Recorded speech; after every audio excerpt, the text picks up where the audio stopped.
come back and have our regular scheduled Board of County Commissioner meeting.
We're going to call the meeting to order. Today is Tuesday, April 28th. It is now 9 a.m. We'll have the invocation led by Daniel Helms. Thank you for being here with us today. The Branch Community Church, followed by the Pledge of Allegiance by Commissioner Walton Pellissier. You guys, let's pray. So, Lord God, I'm grateful this morning for the hope of the gospel, that you loved me so much, a sinner, that you chose to send your son Jesus to die in my place, and 3 days later he rose from the grave. And that beautiful message is the hope that I have of eternal life and for anybody that knows you and belongs to you. And so I pray now for this meeting. I pray, God, that you would guide and direct the people in this room. I pray for any kind of pride or arrogance or selfishness that might infiltrate decisions. I pray, Lord, that what is best for the people in our county and what is best for the people around us, Lord, that you would lead them in that direction to do what is in the best interest of all of us. Would you use them to accomplish your purposes and will in our community, Lord? And I pray all of these in the name of your son, Jesus. Amen. Amen. Please join me as we salute our great nation.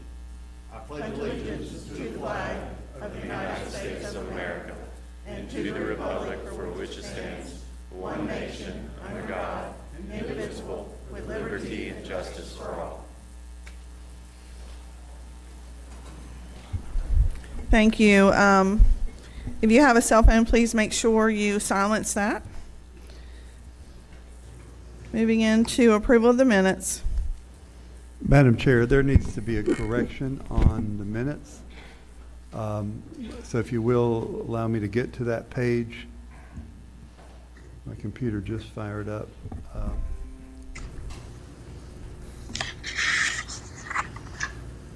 And while we're waiting on that, we have Commissioner Newbold is available by phone. Is that correct? Thank you. Yes, thank you. Page 7 of our packet, Madam Commissioner, on the minutes. Discussion was a motion made by Larry Harvey, seconded by Commissioner Newbold, changing to remove Melrose Landing Drive, replaced with Cessna Way and Cessna Drive, and engineering the Melrose Landing Drive is what it, and it should say Piper Way, and it didn't include Piper. Okay. So it's Cessna Way, Cessna Drive, and Piper, and engineering of Melrose Landing Boulevard. Or Drive, I'm sorry, Drive. So that's the correction that needs to be made. All right, Madam Clerk. Okay. So I move approval of the minutes as corrected stated today. Second that. We have a motion, a second. All in favor, say aye. Aye. Aye. Motion Aye. carries. Thank you. Presentations. Mr. Laurie with Fruitland Historical Society, you're welcome to come up and bring your group. And Commissioner Harvey will read your proclamation.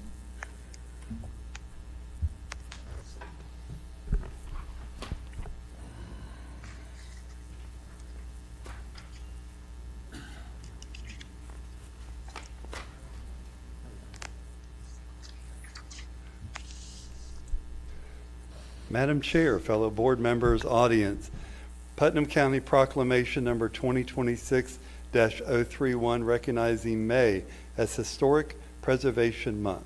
Whereas local historic preservation is an effective tool for revitalizing neighborhoods, fostering local pride, and maintaining community character while enhancing livability. And whereas historic preservation is relevant for communities across the nation, both urban and rural, and for Americans of all ages, all walks of life, all ethnic backgrounds. And whereas it is important to celebrate the role of history in our lives and the contributions made by dedicated individuals in serving to preserve the tangible aspects of the heritage that has shaped us as a people. And whereas the Fruitland Peninsula Historical Society, the Putnam County Historical Society, the Historical Society of Interlaken, Floral Home Park and Heritage Association, Historic Melrose, and other community groups are participating in Historic Preservation Month during May of 2026.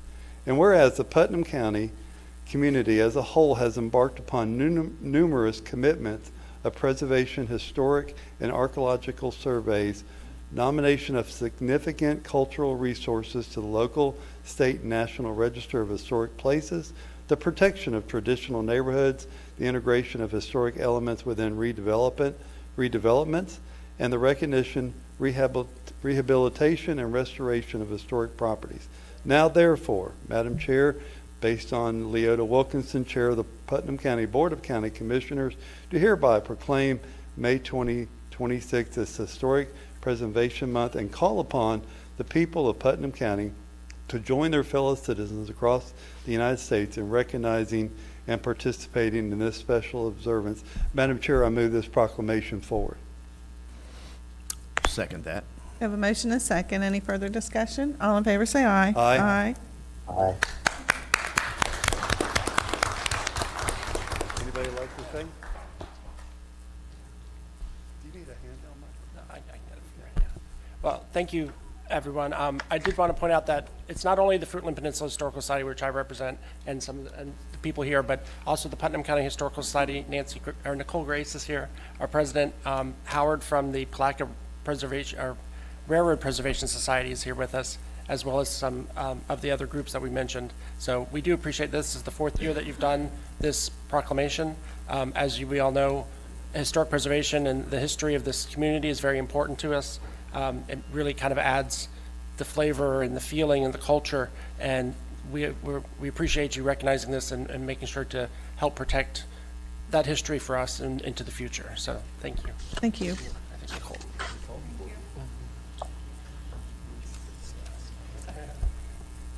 I have my heels on today. Nicole Grace, President of the Putnam County Historical Society. Beautiful, thank you so much. It is very important. I don't know if you've noticed, but rural Florida sells. And we're on the market. I just came back from Disney, and they're selling us, and they're making billions of dollars on what rural Florida is. We already have it. By recognizing this month as Historic Preservation Month, that is going to excite and bring attention to that value that we have, because once these places are gone, they cannot be replaced. Thank you so much for what you've done. Thank you. Is there?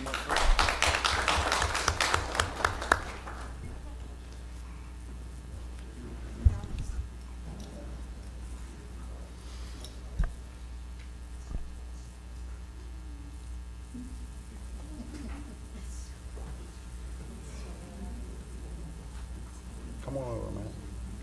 Stand up here with y'all. Feel quite as bad as you look in now. On 3, 1, 2, 3. Let me get a couple more.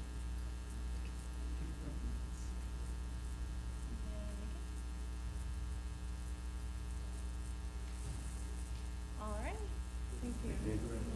Congratulations, thank you. You didn't sign yours. Of all the people, you didn't sign yours. Do you have enough time? I think so. Thank you, appreciate it. See, if you do, make them back.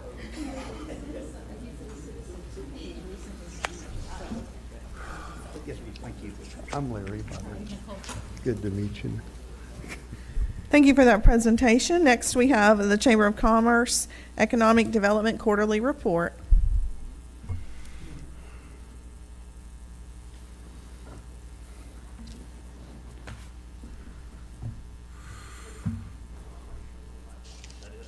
Yep, that's it. Thank you so much. Good morning, Sarah. Good morning. Good morning. First of all, thank you all for the opportunity to provide our quarterly economic development update. I'm going to walk you through some project activity, business retention and expansion efforts, site readiness work, and the partnerships that continue to strengthen Putnam County's competitiveness. Project pipeline and development activity has remained strong this quarter, with continued interest from manufacturing and other high-value sectors. We currently have 5 active projects in the pipeline, representing 255 committed jobs and $553 million in capital investment across manufacturing, energy, hospitality, and the IT sectors. We also received 10 new leads this quarter, with especially strong activity in marine, chemical, medtech, aerospace, biopharma, and industrial supplies. We've responded to 8 requests for information, or RFIs, submitted those to the Florida Department of Commerce, JAX USA Partnership, and FPL. Those 8 leads represent 574 potential jobs, $372 million in capital investment. On the local investment side, county permits issued in Q1 reflect 14,636 square feet of new commercial space. 6 commercial permits were issued during Q1, totaling $1.98 million in value, which translates to an estimated $17,357 in new annual revenue to the county's general fund. We also continue to see major projects under construction, including Georgia Pacific, the $83 million in capital investment, and FPL battery storage project, $200 million in capital investment. On the business and retention and expansion side, the program remains the cornerstone of our economic stability in the county. This quarter, we completed 8 BRE visits, identified and resolved 12 issues, and uncovered 1 expansion opportunity that will lead to 50 new jobs. We supported these 8 businesses through the program and made 14 strategic connections to help address workforce, permitting, infrastructure, logistics, and operational needs. These visits continue to strengthen the relationships and ensure our employees have what they need to stay, expand, and thrive here. Putnam County's industrial assets remain a competitive advantage. We currently have 8.2 million square feet of available industrial and commercial space in the county. Our 12-month net absorption is negative 106,000 square feet, which seems rather high, but it is fairly consistent with the broader regional trends. We submitted 8 RFIs this quarter, positioning our sites for high-value prospects. We also advanced several key initiatives this quarter to strengthen our inventory of development-ready sites. First, we continued our work with NFEDP and Ovid Solutions to develop a comprehensive funding strategy for site readiness in the county. This work is helping us identify the most valuable sites for investment, understand the infrastructure needs and the due diligence gaps, and prepare for state and federal funding opportunities. Secondly, we partnered with local governments on grant applications to extend water and wastewater infrastructure to priority sites in the county. These efforts directly support active projects and improve our speed to market for future prospects. Third, we held targeted meetings with site selectors and location consultants this quarter to better understand what makes a site competitive in today's market. We received valuable insights on infrastructure thresholds, environmental and geotechnical expectations, workforce and transportation data, and marketability factors that influence shortlisting decisions of these companies. We are now incorporating all of this feedback into how we prepare and present our sites for future RFIs and interest. On the engagement side of the work that we do, we strengthened and coordinated with our municipal partners. We worked very closely with the City of Palatka on rezoning, redevelopment planning, and joint EDA grant efforts. We met with Crescent City Administration and Palatka Public Works to align on infrastructure upgrades and business support needs, and we participated in the joint city-county meetings and engaged with Palatka CRA to support shared development goals. A major focus this quarter was preparing for the Opportunity Zones 2.0 program. We continued to coordinate outreach with county administration, county commissioners, the City of Palatka, and Crescent City to develop a unified nomination strategy. We also engaged directly with the Florida Department of Commerce to understand the state's expectations, mapping standards, evaluation criteria, and timelines. Based on this guidance, we refined our nomination framework, identified high potential census tracts, and established a coordinated approach to data mapping and narrative development. This work positions Putnam County to submit strong, well-supported, and strategically aligned Opportunity Zone 2.0 nominations. We continued active engagement with JAX USA Partnership, NFEDP, and Select Florida, sharing updates and strengthening regional competitiveness. We participated in the Florida Department of Commerce and the Water Management District and FDOT sessions to stay aligned with regulatory infrastructure processes. And we represented Putnam counties at FPL's Illumination Conference and at FEDC legislative events. During the 2026 legislative session, We planned, organized, and staffed booths at Rural County Days and staffed a table at the Putnam County Day reception in Tallahassee. These events allowed us to highlight local businesses, infrastructure needs, and rural economic challenges directly to our state leaders. We also engaged legislators to advocate for rural competitiveness and infrastructure investment in Putnam County. We supported active projects through rezoning advocacy, infrastructure coordination, and resource connections. We also facilitated meetings with Jacksport, CSX Rail, and local companies to explore logistics and foreign trade zone opportunities. We convened the Workforce Development Task Force in 2 industry-specific roundtables to identify shared challenges and solutions for workforce development. We participated in CTE advisory boards and St. John River State committees to align training programs with what we were hearing from the employers on their needs. And we engaged with behavioral health providers to understand workforce needs in the healthcare sector. Finally, we hosted the Elevate Investor Breakfast and Elevate Quarterly Luncheon, delivered an economic development overview to the Palatka City Commission, and represented Putnam County at regional events and award ceremonies.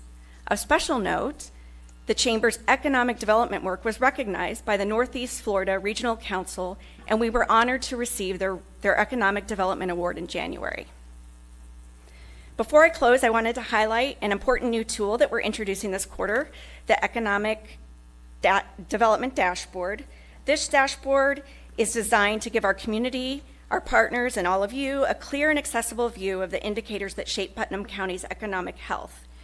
It brings together data on workforce, investment, permitting, industry trends, and quality of life metrics all in one place.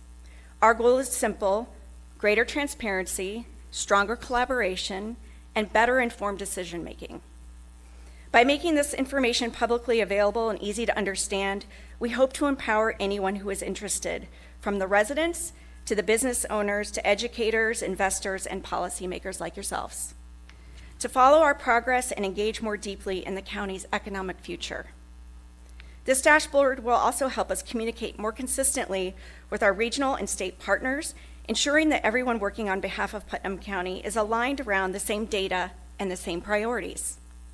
We're excited to debut this tool, and we believe it will become a valuable resource for tracking momentum, identifying opportunities, and demonstrating the impact of our collective efforts. I'm going to move to the first. So this first slide shows many of the metrics that I just shared with you. These are internally tracked metrics about our recruitment, our proposals submitted, and our active project pipeline. On the right-hand side, secured outcomes, you will see project announcements, jobs committed, and capital investment committed. We haven't had any announcements this quarter, so that remains blank. This slide is also to highlight our business retention and expansion program and metrics surrounding that. This is also tracked internally and shows our visits and the outcomes from those visits. When we move on to slide 3, this is all about development activity and permitting indicators. Tracking commercial permitting and real estate activity gives us an early, reliable signal of economic momentum in Putnam County. These indicators show where the investment is happening, how the market is shifting, and what types of development are shaping our tax base. Workforce and talent indicators give us a real-time picture of Putnam County's ability to support employers, attract new investment, and sustain long-term economic growth. The fundamental questions every site selector asks: can I find the workers here that I need?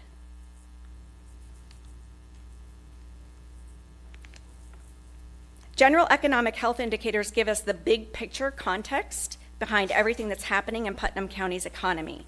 They help us understand whether the community is growing, whether residents are prospering, and whether the local economy is becoming more competitive over time. Quality of housing indicators indicate what our housing market is doing, how we are meeting the expectations of our residents, and how affordable our homes are. Quality of life indicators help us to understand how well a community supports the people who live and work here.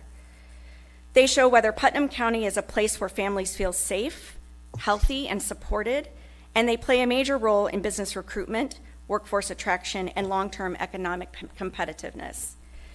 As a whole, this dashboard shows how our economy is performing, where opportunities are emerging, and where challenges may be developing. It connects the dots between workforce and housing, between investment and permitting, and between community well-being and long-term competitiveness. By integrating these data points into a single platform, we can make better decisions, respond more quickly to changing conditions, and communicate our progress. This will be a major focal point on the economic development page of our upcoming new website at the Chamber. It will also include an FAQ section that outlines exactly why we track it, what it means, and where our data sources are coming from. I have printed that out for all of you up there. As soon as we're able to, we'll get this uploaded onto the website. It'll be a static PDF for now. When it's a new website, it'll be an interactive module. In summary, this quarter reflects strong project activity, meaningful employer engagement, strategic site readiness work, and deep collaboration with our local, regional, and state partners.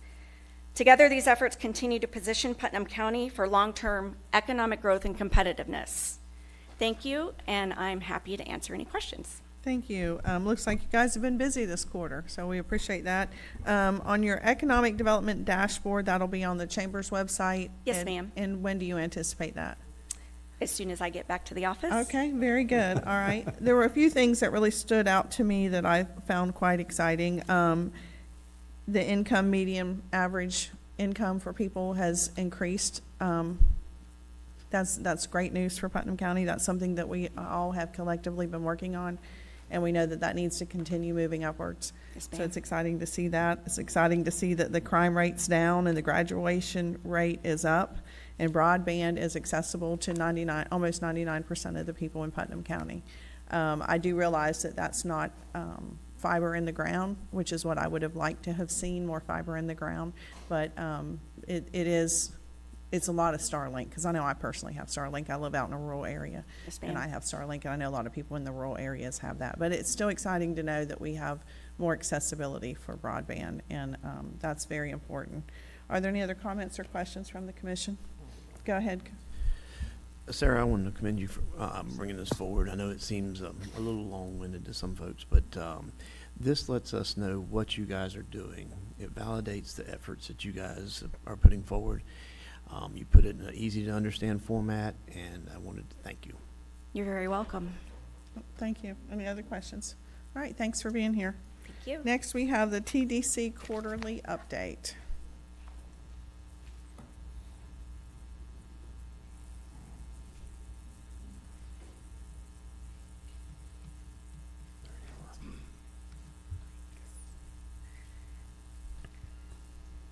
Good morning, Commissioners. Thank you for the privilege of being able to tell Putnam County's story to the rest of the world.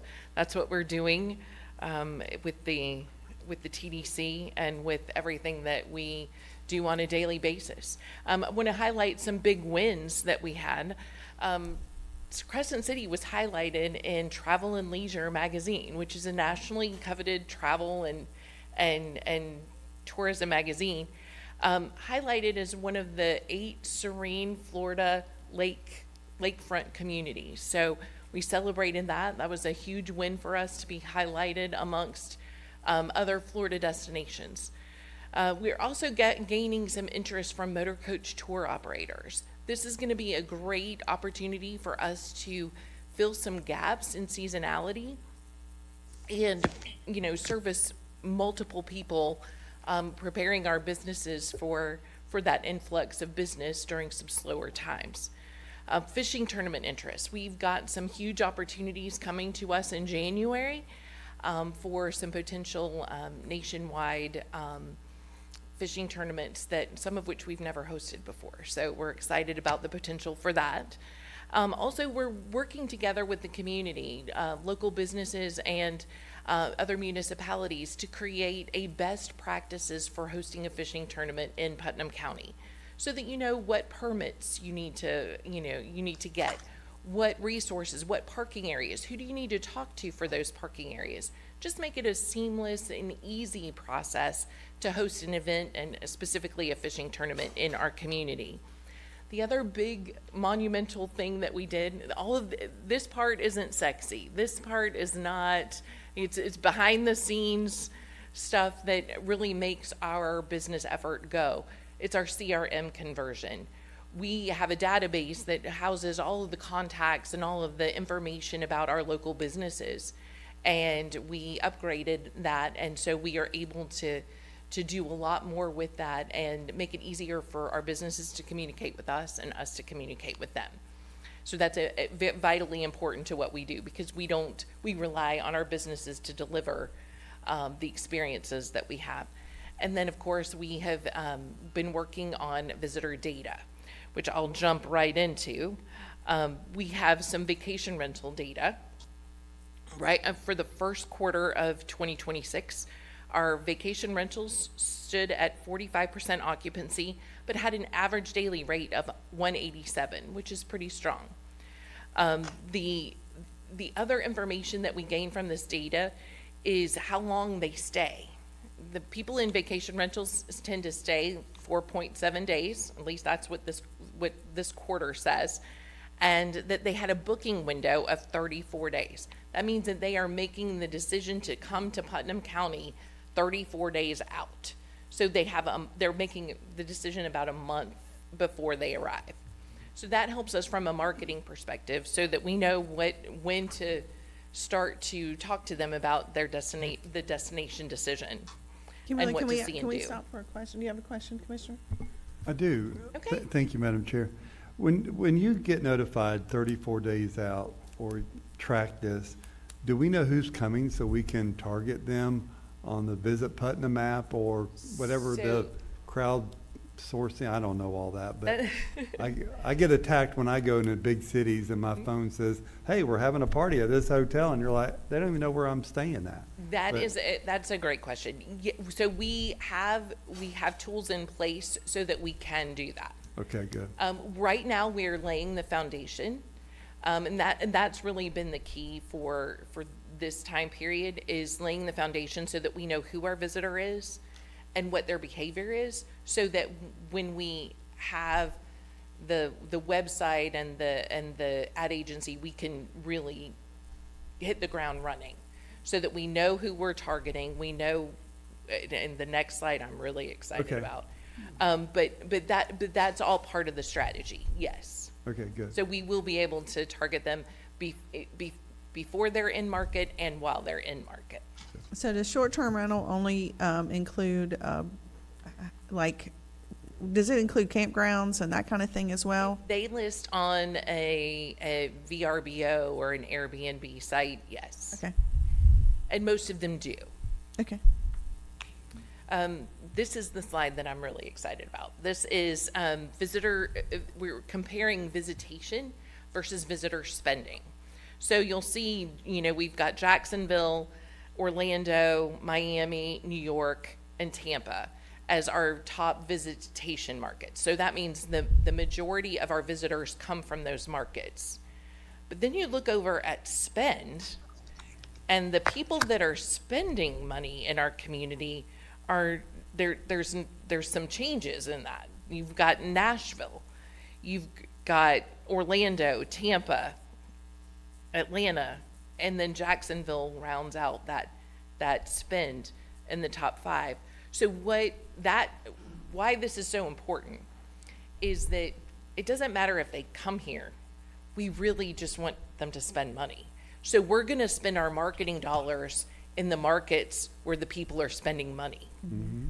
And that's how we see that greater return. And so now that we have these numbers and we know who is spending money, we can make a more qualified marketing buy and show greater returns. So as far as marketing and product development projects, we came to you all with several projects that we had in place, and wanted to give you an update on those. We hired a content developer to write stories about Putnam County for our blogs, and it's written in such a way that we can use them in social posts and different things. We have more than 30 stories that we can use now. We've got a video project that you all approved, and 6 of our 10 videos have been filmed, and we're awaiting the finished product of those 6. They range in topics in their storytelling videos. So we are working with fish camps. We have a fish camp story. What is a fish camp? Because most people who are not from Florida don't have any idea what a fish camp is. So we want to tell them about the experience. We've got a dining one. We've got an agritourism one that we just shot. We have the river, a variety of different stories, so that people can kind of get to know us as a destination. Expedia, we did a 3-month advertising buy, and we're still in the middle of that advertising purchase, to see, again, more consumer behavior, what they're looking for, and how they're interacting with us as a destination. So we'll be able to give you some updates on that next quarter. We haven't even completed a full month on that. But the great thing is that campaign was matched by Expedia. So we doubled our campaign by working with them. We also had a golf media ad where we were able to gain more than almost 8,000 first-party data sets. So when first-party data is really important because we get to communicate directly with the consumer. We don't have to show anything or they said they wanted more information about Putnam County, so we get to communicate with them directly. And so we're building our first-party database, and we have that 7,700 from the golf media ad that we purchased. And then we've got another 127 that came in from our Visit Florida ad. Undiscovered Florida is an ad that we placed. It's a marketing co-op through Visit Florida, but in April, it hit the Smithsonian Magazine. So we've been doing social ads and newsletters prior to that, and the advertising in Smithsonian Magazine hit in April. So we're excited about that. That will also be another source of first-party data. We've got also our branding and strategic plan that we've been working on, and that soft reveal is going to be Thursday. And then we're also awaiting your decision on the advertising agency and website development. We've been busy in the community as well. We've got branding stakeholder meetings. We held those all throughout the county. We've got that strategic planning meeting that we held. Tourism team-up events. We are actually going out to different parts of the county and inviting tourism-related businesses to meet with us over coffee and just to say, what's going on with your business? We want to know more about you. We want to know what you want to see, and from a marketing perspective, what you're experiencing from a business perspective, so that we can collaborate more effectively and tell their story better. Also, we're very active in the County Waterways and Trails Committee. So thank you, Commissioner Alexander, for chairing that.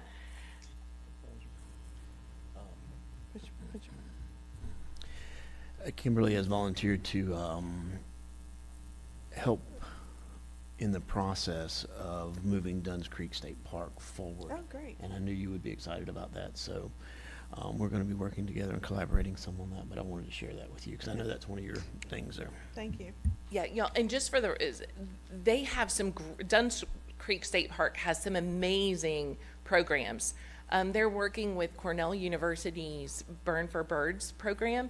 And I know we can't do that now, but this program actually does controlled burns specifically to track what birds we can attract. And with us having the large bald eagle population here, and we really are an attraction, just naturally, Right. for birders to come and visit. And so we want to help Dunn's Creek share that asset that they have.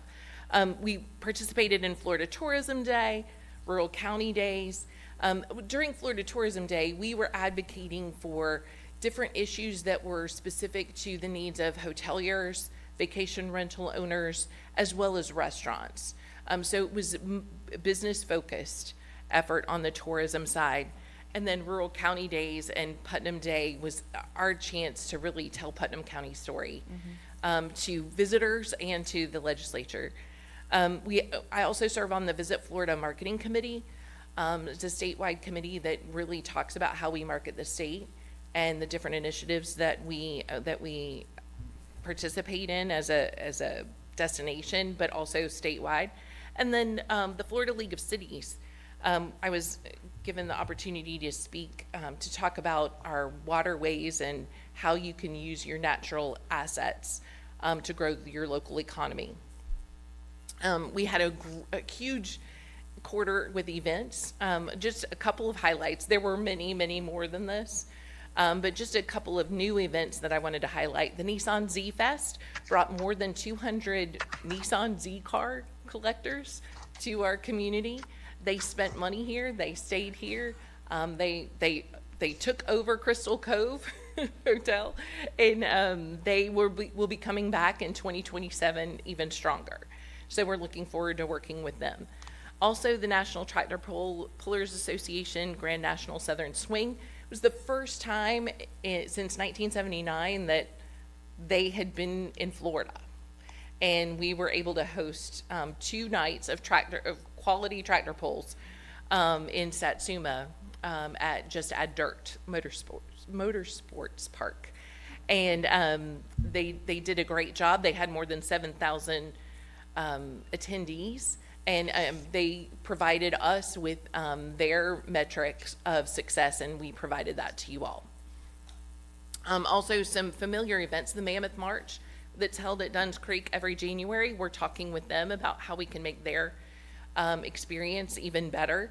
And then, you all know everything that goes on here. I'm not going to bore you with reading the list, but that's just a snapshot of what happened in the first quarter. And we are just looking forward to continuing to tell Putnam County's story. That's our biggest and greatest responsibility. And now we have the data to tell the right people. So we're looking forward to continuing to do that every day. Well, thank you for your presentation. I'm proud that you guys have gotten out of the office a little bit and went and sat down with local businesses regarding tourism.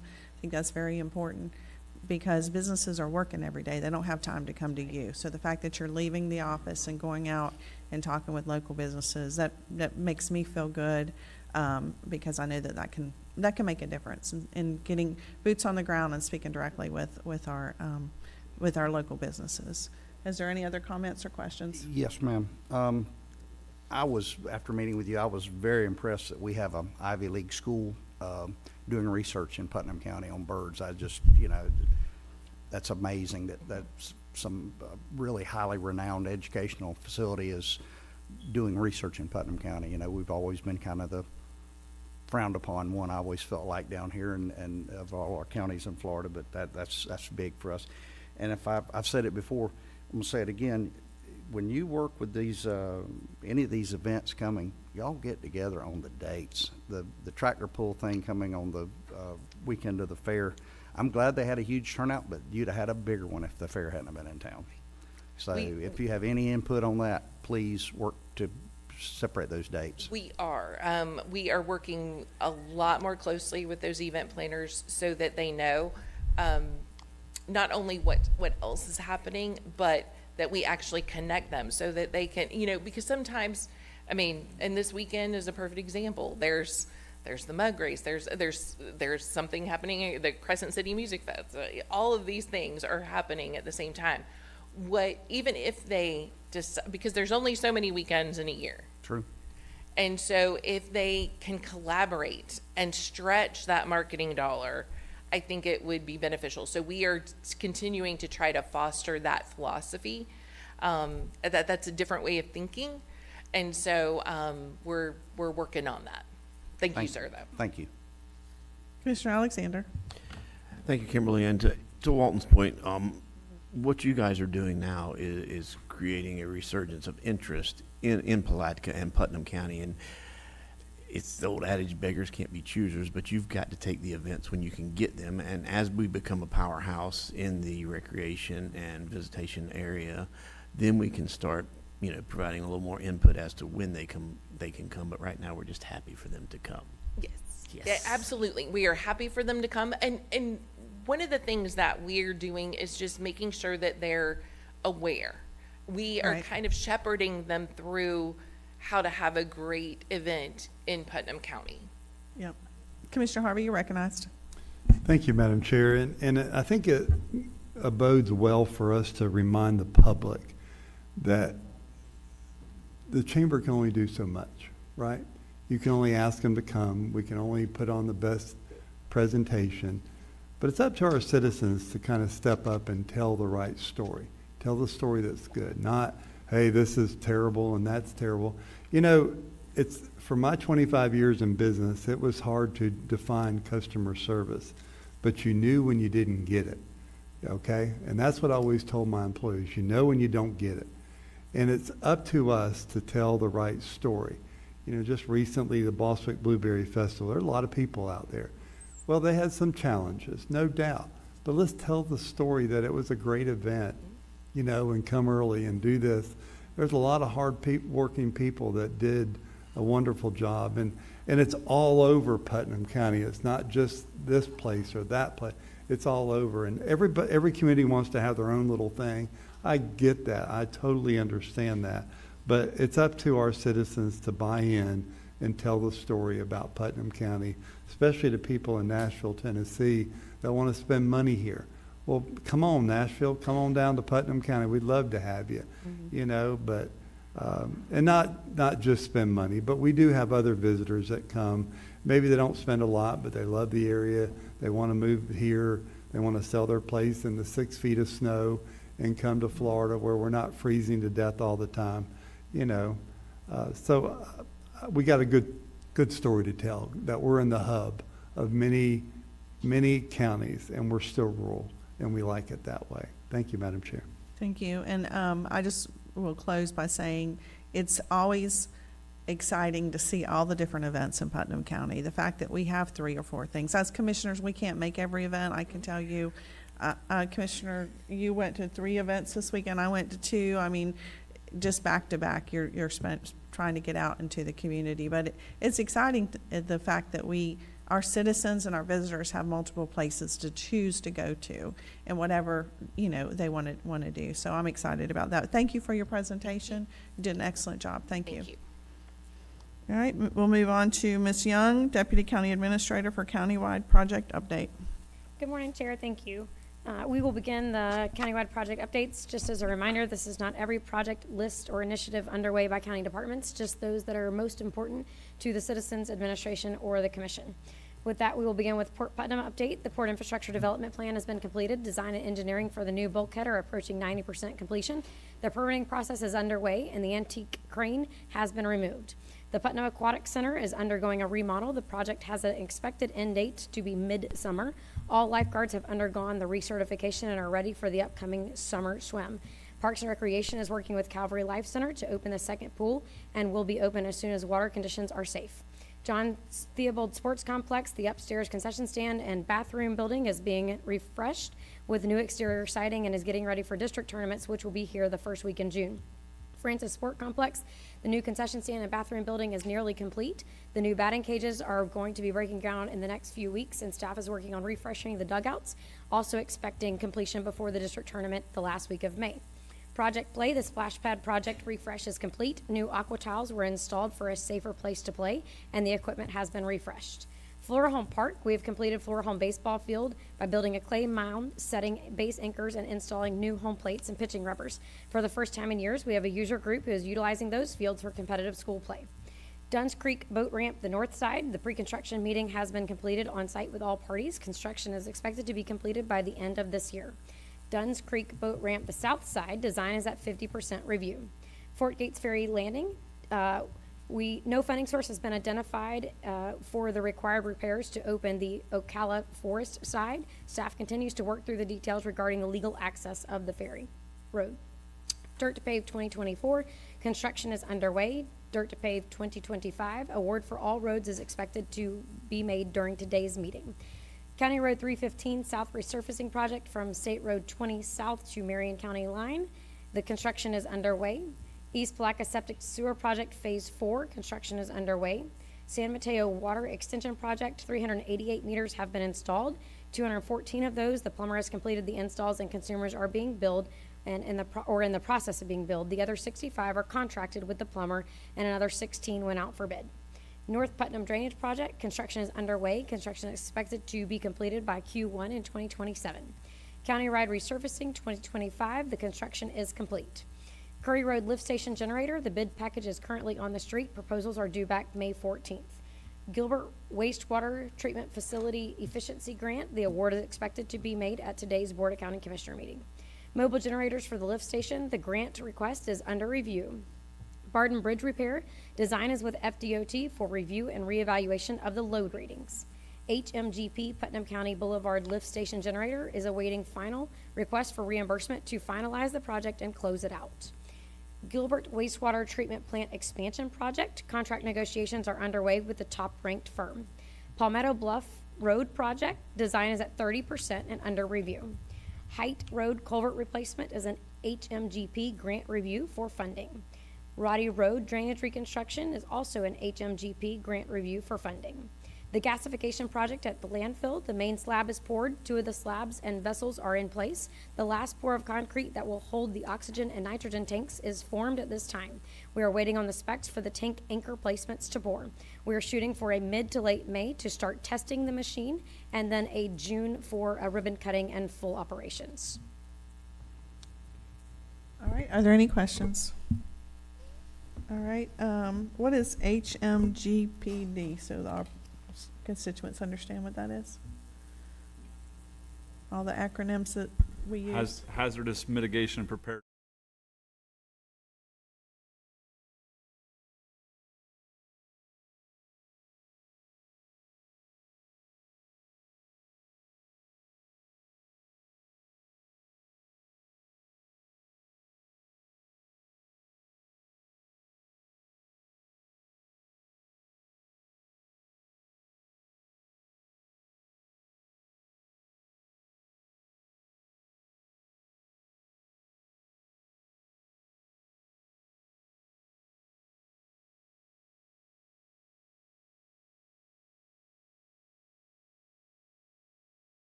People in our audience and in the public to know that we have that availability and to please take advantage of it.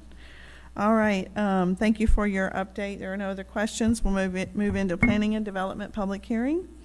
Rezone ordinance 2026-009. Thank you, Madam Chair. For the record, Michael Graves, Planning and Development Services. This is case REZ 26000001. Gary L. and Marissa D. Kearns are requesting a zoning map amendment from commercial neighborhood C1 to residential 1HA, R1HA on 3 acres located at 1551 State Road 100 in Melrose to allow the development of a single-family residence. Surrounding zonings include agriculture and residential 1HA. The subject site has a future land use designation of rural residential and approximately 450 feet of access on State Road 100. According to the National Wetlands Layer and the FEMA flood zone layer on the GIS reference map, the lands do not appear to contain wetlands and is located in FEMA flood zone X, which is not a special flood hazard area. Should the applicant's request be approved, the applicant will then be eligible for obtaining all building and site work permits compatible with the R1HA zoning district. Here you can see an aerial overview of the property. Here you can see the future land use. And here you can see the zoning. Staff recommends approval to the request to amend the zoning map from commercial neighborhood C1 to residential 1HA, R1HA. Staff finds that the proposed rezoning is consistent with the goals, objectives, and policies of the adopted comprehensive plan and meets the locational requirements of the residential 1HA, R1HA zoning district provided in the Land Development Code and the comprehensive plan. At the March 11th, 2026 meeting, the Planning Commission unanimously recommended approval of the same. Any questions? Commissioner Harvey. Thank you, Madam Chair. Michael, how did this land become C1 to begin with? Do we know that? Because it is really always should have been either ag or residential. So while staff has no definitive answer, unfortunately, at this time, it is speculated that due to its location next to the Vulcan mining facility there, that the intention when it was first rezoned was for it to become a commercial development to support the miners, but because the future land use was not compatible, no commercial development ever occurred. I kind of assumed. Thank you. Thank you, Madam Chair. All right, are there any questions for the presenter from the board? This is a public hearing. Is there anyone who wishes to speak on this item? Please come forward. State your name and address for the record. Good morning. Aloha, good morning all. Good morning. We're originally from Hawaii. We bought this property. It was a commercial/residential zoning. Okay. Got 2 zonings. What happened was we were gonna build. We came to see him and his boss gave us a permit. We told him that I'm gonna put a convenience store. So we got a permit, took it home. Unfortunately, we have to go back to Hawaii. So we decided to put it back to the market. So we paid it as a commercial. It's a lot of money for some of us. So what's gonna happen after having 3 offers? These folks, his office, you guys' office, told us, no, we can't give you permit, put a commercial there. So you're just waiting for months and 3 offers to people to buy the property to put nice commercial, investment there. We ending up paying $750 to you guys, to the county or the city, to get a residential. The end result was we lost money. We bought this as a commercial. And the runaround what we got was, the state screwed up. They never did the right map in who knows how old years. So it means as a customer, as a local community taxpayer, I don't know how many, because we were told 3 other landowners got refused having this. I shouldn't have to mention that. It's not my kuleana. It means it's not my business to bring all that kind of worms to you folks. 3 other people, not me, I'm the 4th one that got refused by the state and the city. No, you can't build anything. You can't run a business. I think that's unfair. It's biased. So we spend that kind of money. If you guys gonna give me the money I paid back, pay me back. That's all I care. You guys can take it, just give me back my money. Couldn't care less the amount of time I wasted for just buying that property. That's not our mistake. It should have been caught by you folks. I don't know how old these people in the planning DPP been in office, and that all of a sudden we got the hit. Why is that? How long it's been going on? I'm not from here. I can be politics too if I want to, because I run for office in Hawaii. You can Google me. And it's so sad. We bought this property in Hawthorne. It's pulling teeth. We have a family broken crisis. I think so, because I own a store in Gainesville. I'm closing it too. I seen it. You know, I feel sorry for the people that wanted to live here, keep their family here, you know, raise their kids. I'm not from here, but I seen it.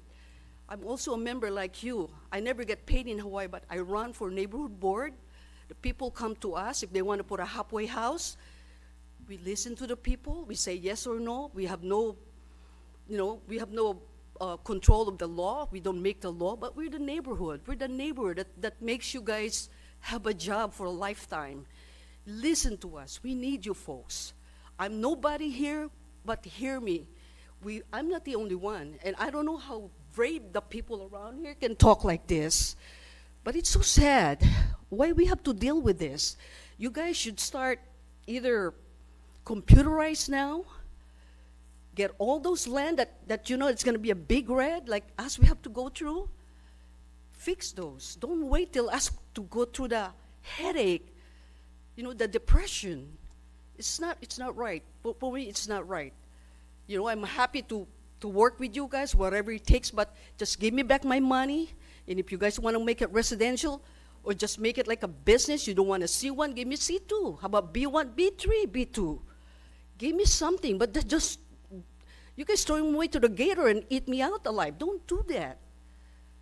Be fair to people. I'm sorry. I don't know how you guys run your office. You know, I wish I can run here because this is my county, but I can't. We have to go back to Hawaii. I know how to fight there, but I fight good because I'm all for policy. I don't care about the rest. I want people to grow their family, keep the family here.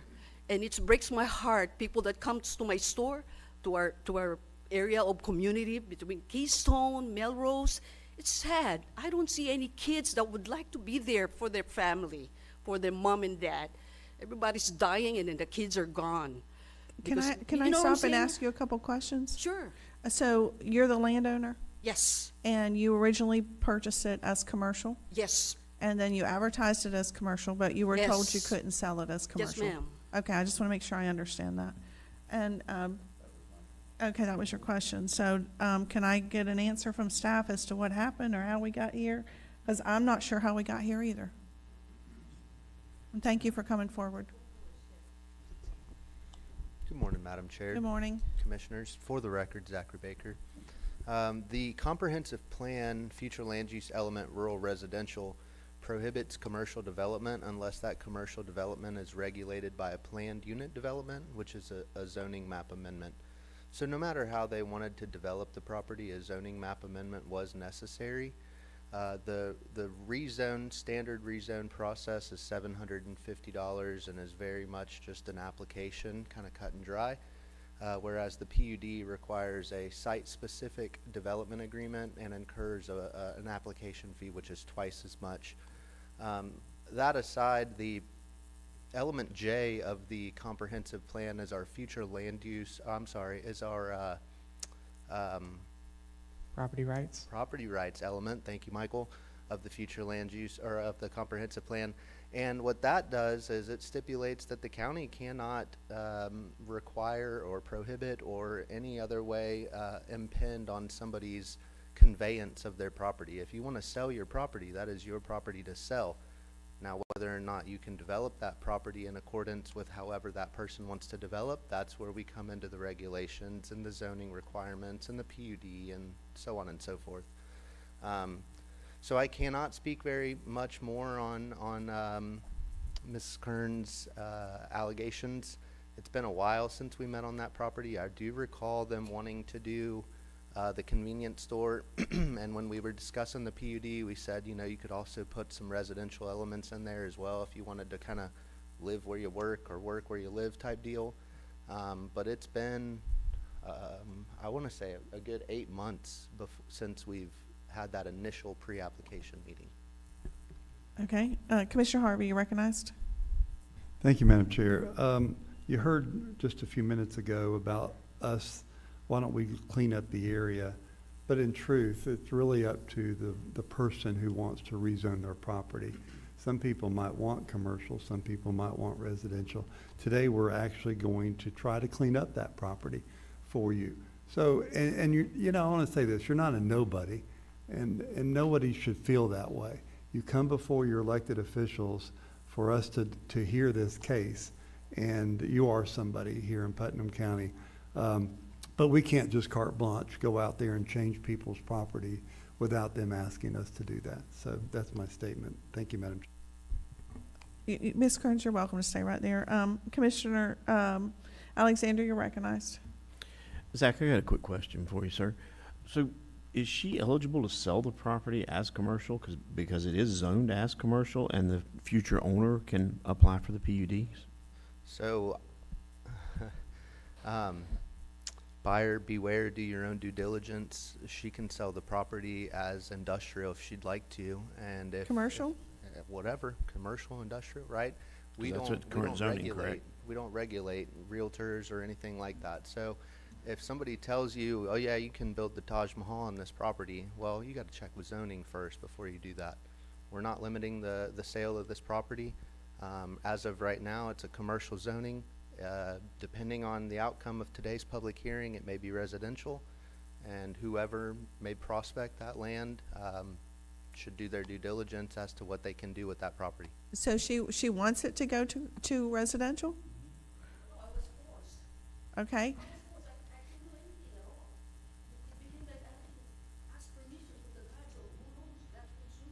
So she cannot leave it in a commercial zoning? Is that what you're saying? She can leave it in a commercial zoning, But then she would not be able to do anything with it? if she wants to develop it as commercial, the comprehensive plan requires a planned unit development. So she would have to file for a PUD? Yes, ma'am. Or someone in the future would have to file for a PUD? That's correct. Okay. But if All it's rezoned to residential, then it'll have to be rezoned back to commercial at such time if a commercial development was applied. I mean, for. I can understand how this is confusing. I'm just sitting here saying that. Yeah, we're trying to walk through it so we all understand it. Sure. So if the rezoning application is approved today, it'll become a residentially zoned property. And then yes, if somebody wants to do a commercial development on that site, they would have to go through the process to amend the zoning map to a designation which would support that commercial use. And it may be, they may have to do a future land use map amendment too, depending on how intense they want that commercial use to be. But it's currently zoned commercial. It's currently zoned C1, commercial light, and it has a rural residential future land use category. And those two designations, rural residential and C1 zoning, are not compatible. So could she have chosen to not, to take off the rural residential future or not without a zoning, a map amendment? She could have made an application to amend the future land use map, yes ma'am. At that point, it would have been a very similar process to today. It's just instead of changing the zoning, they'd change the future land use. And then she would have wound up with the commercial property she wanted. There is another issue with the future land use map amendment, however, in that if you take a look at the map on your screens now, you'll see that the There isn't future a map land- on our screen. Oh, that's. Thank you. Sorry. It's okay. My apologies. The map displays that the current property is rural residential future land use and has adjacent future land uses of agriculture and mining. There is not a future land use category that staff could support to transition this property to that would allow for commercial development that is in compliance with the comprehensive plan, unfortunately. So while she would still have the right to apply, it would still have a recommendation, most likely of denial from staff, and I can't speak to the planning commission. So, That's what we said, yeah. Attorney Commando, could you weigh in on this? I want to understand that I want Ms. Kearns to understand all of her options. The fact that she feels like she's forced to do something does not sit well with me. No. Thank you, Madam Chair. So the applicant could amend the future land use map as well, and then that would provide other alternatives. Now, whether or not the commission would approve that based on the surrounding compatibility, that is still an option. Ms. Kearns, are you at this very moment in time, are you pressed for time? No, no, not really. But Would you like to have another meeting where we can sit down and we can table this and we can sit down and make sure you clearly understand all of your options? Do you think that would be fruitful? you know what? Or do you Right feel like now- you've already gone down on everything you can do? Because I don't want you to feel like you've been forced to do something. I want you to. I was. I understand that's how you feel, and if I were in your shoes, I can't say I wouldn't feel the same way. See, the thing is the city and the state or counties. It's the county, the city, it's Yes, not the it's city. counties. If you haven't remapped it, they should have done their letters from long time ago, whatever it was. But don't make us put ourselves into it and force us to buy another zoning and make us pay and lose money. Because residential, commercial, come on, not rocket science to figure that out. What's the difference on the price? And they should at least give us an opportunity to run our business from our home. That's what I think that's some of the missing parts to grow the county. And that's what you're wanting to do, is you're wanting to have a, Yeah, if you don't want to give me the C1, give me C2, B1, B2, B3, whatever it is. But don't do that. You guys, this is your errors, not the community's error. yes, ma'am, I You know understand what how I'm you saying? feel. It's not about a whole lot, but the thing is, I don't want this thing to happen to anybody. Yes, I ma'am. won't mind. If I have to lose the whole thing, so be it. I already filed the taxes for 2025 because I bought it last year. So it's already the federal. I told him already, I told my tax guy, I'm going to lose money. But I'm going to fight for it because I'm not the only one fighting. You guys going to have to learn all of these things. And I don't think you guys ever heard of this issue. And it's been going on. I was told, oh, you cannot have your commercial zoning there, even though, oops, hello, you guys put that in as what it was zoned, because there's no traffic light and there's no intersection. So it means the rest of the people that running their business with no intersection, they're allowed to have their B1, C1, C3, whatever it is zoning. And I cannot have? You're going to be kidding me. I think that's biased. I don't Yes, think ma'am. it's fair. Commissioner Harvey, you're recognized. Thank you, Madam. Ms. Kearns, we're trying to help. We really are. I just need to know, what do you want? That's what I want to know. Because we heard a minute ago, and I'll let you answer in just a second, I promise. We heard a PUD allows for you to have a commercial business with a residential unit on the property. So I want to know, do you want, like Commissioner Wilkinson asked, do you want to go forward today, or do you understand you could sell this land and somebody else could do a PUD with commercial? You can keep the property. You can do a PUD yourself with commercial with a residential element on it. The choices are all yours today. You made this application. You went through this process. Maybe you felt like you were disenfranchised. I'm sorry if you did, but you did this, and we're here today to try to help you and give you the relief. But if we're going to hurt you, I don't want to do that to you today. I So agree. tell me what you want me to do, and I'll be glad to help you. That's really nice. The first one is good. You can have a house there, you run your business, commercialized it. That's very nice. That's really generous.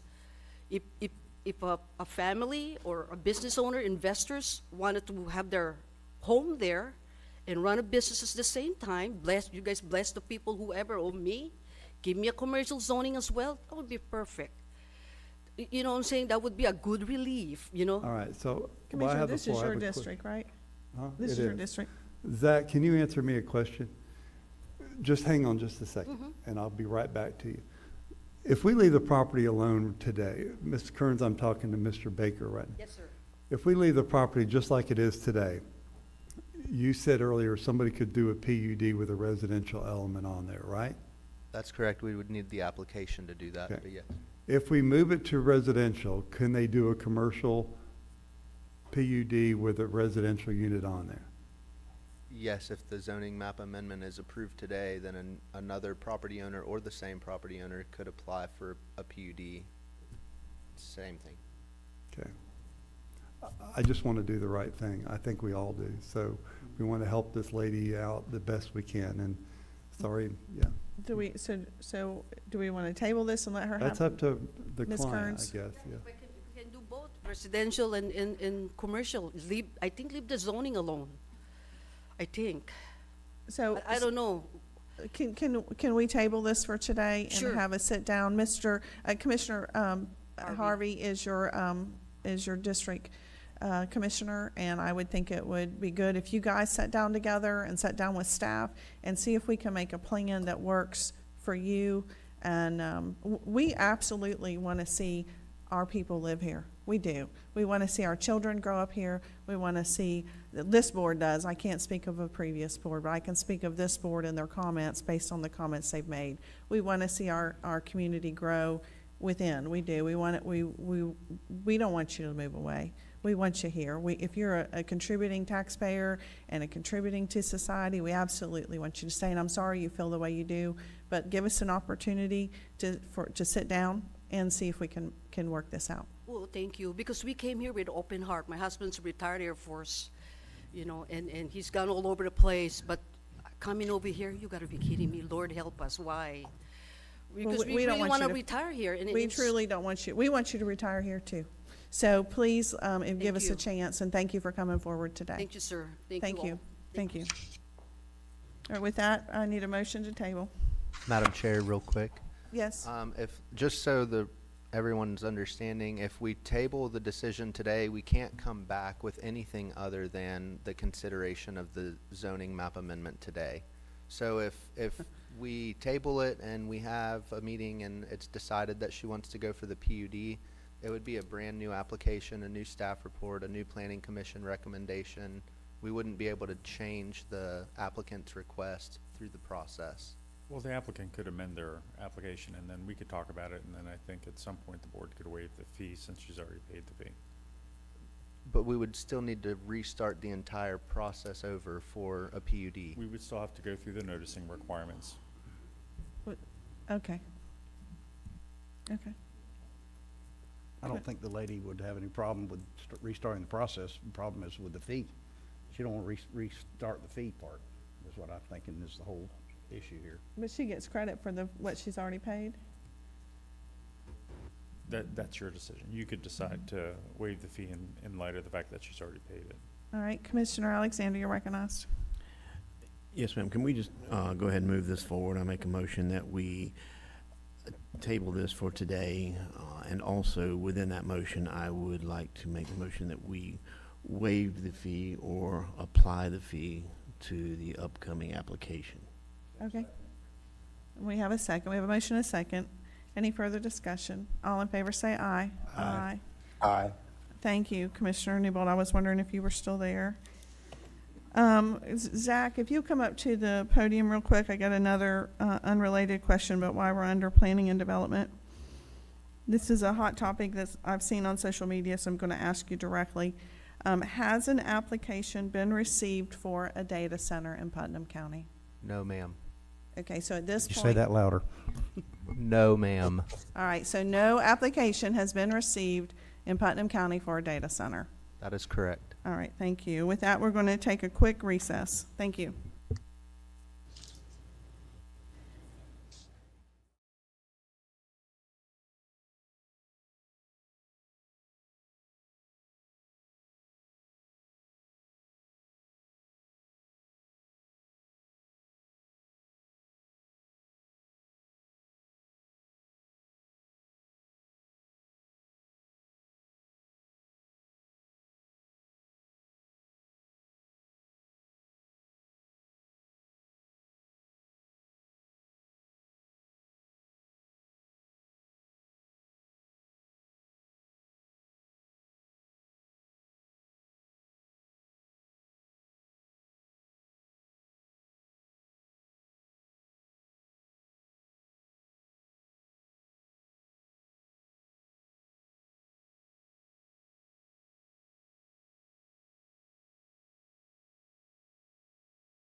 All right, we're going to reconvene the meeting. Do we still have Commissioner Newbold on the phone? Yes, you do. all Can you right. hear me okay? Yes, sir. Do you have anything you wanted to say? You'll Well, just have to yell whenever you're ready to speak up. I will. I appreciate the opportunity to attend remotely. Thank you. The technology seems to be working well. I can hear and see the proceedings. Thank you. All right, just let me know if you need to say something. We're going into the public comment on agenda items. This portion of the agenda is designed to allow citizens an opportunity to bring matters to the attention of the board. It is not reasonable to expect that the board will engage in debate or deliberation about matters on which the board has received no prior information as part of the agenda. Please limit your time to 3 minutes.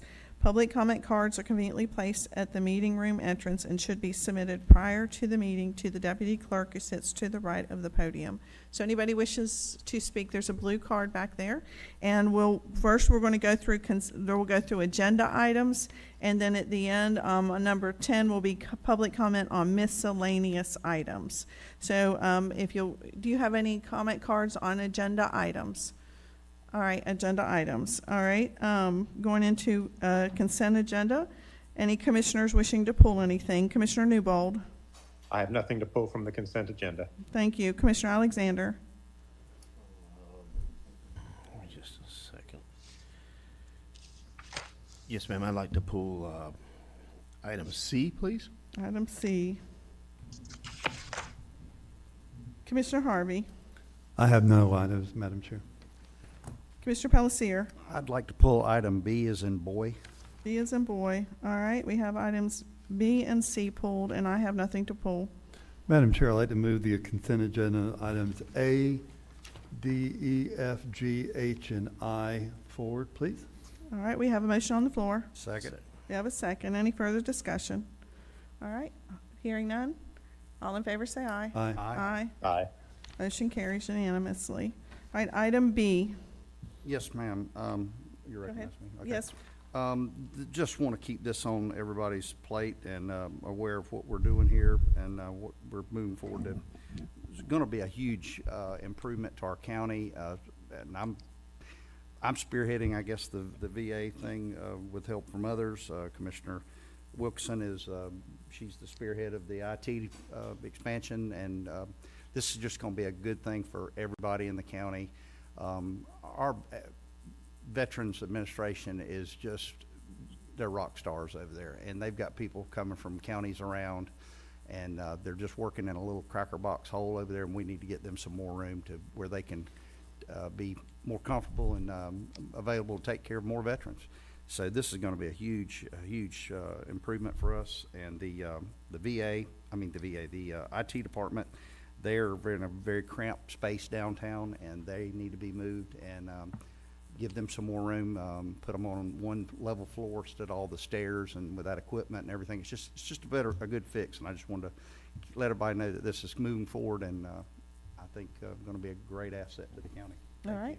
With that, do you make a motion? Yes, ma'am. You want to put them together, or you want to do? They're just B. Okay.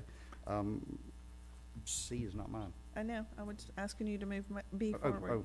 Yes, ma'am. Make a motion that we accept the consent agenda item B. Second.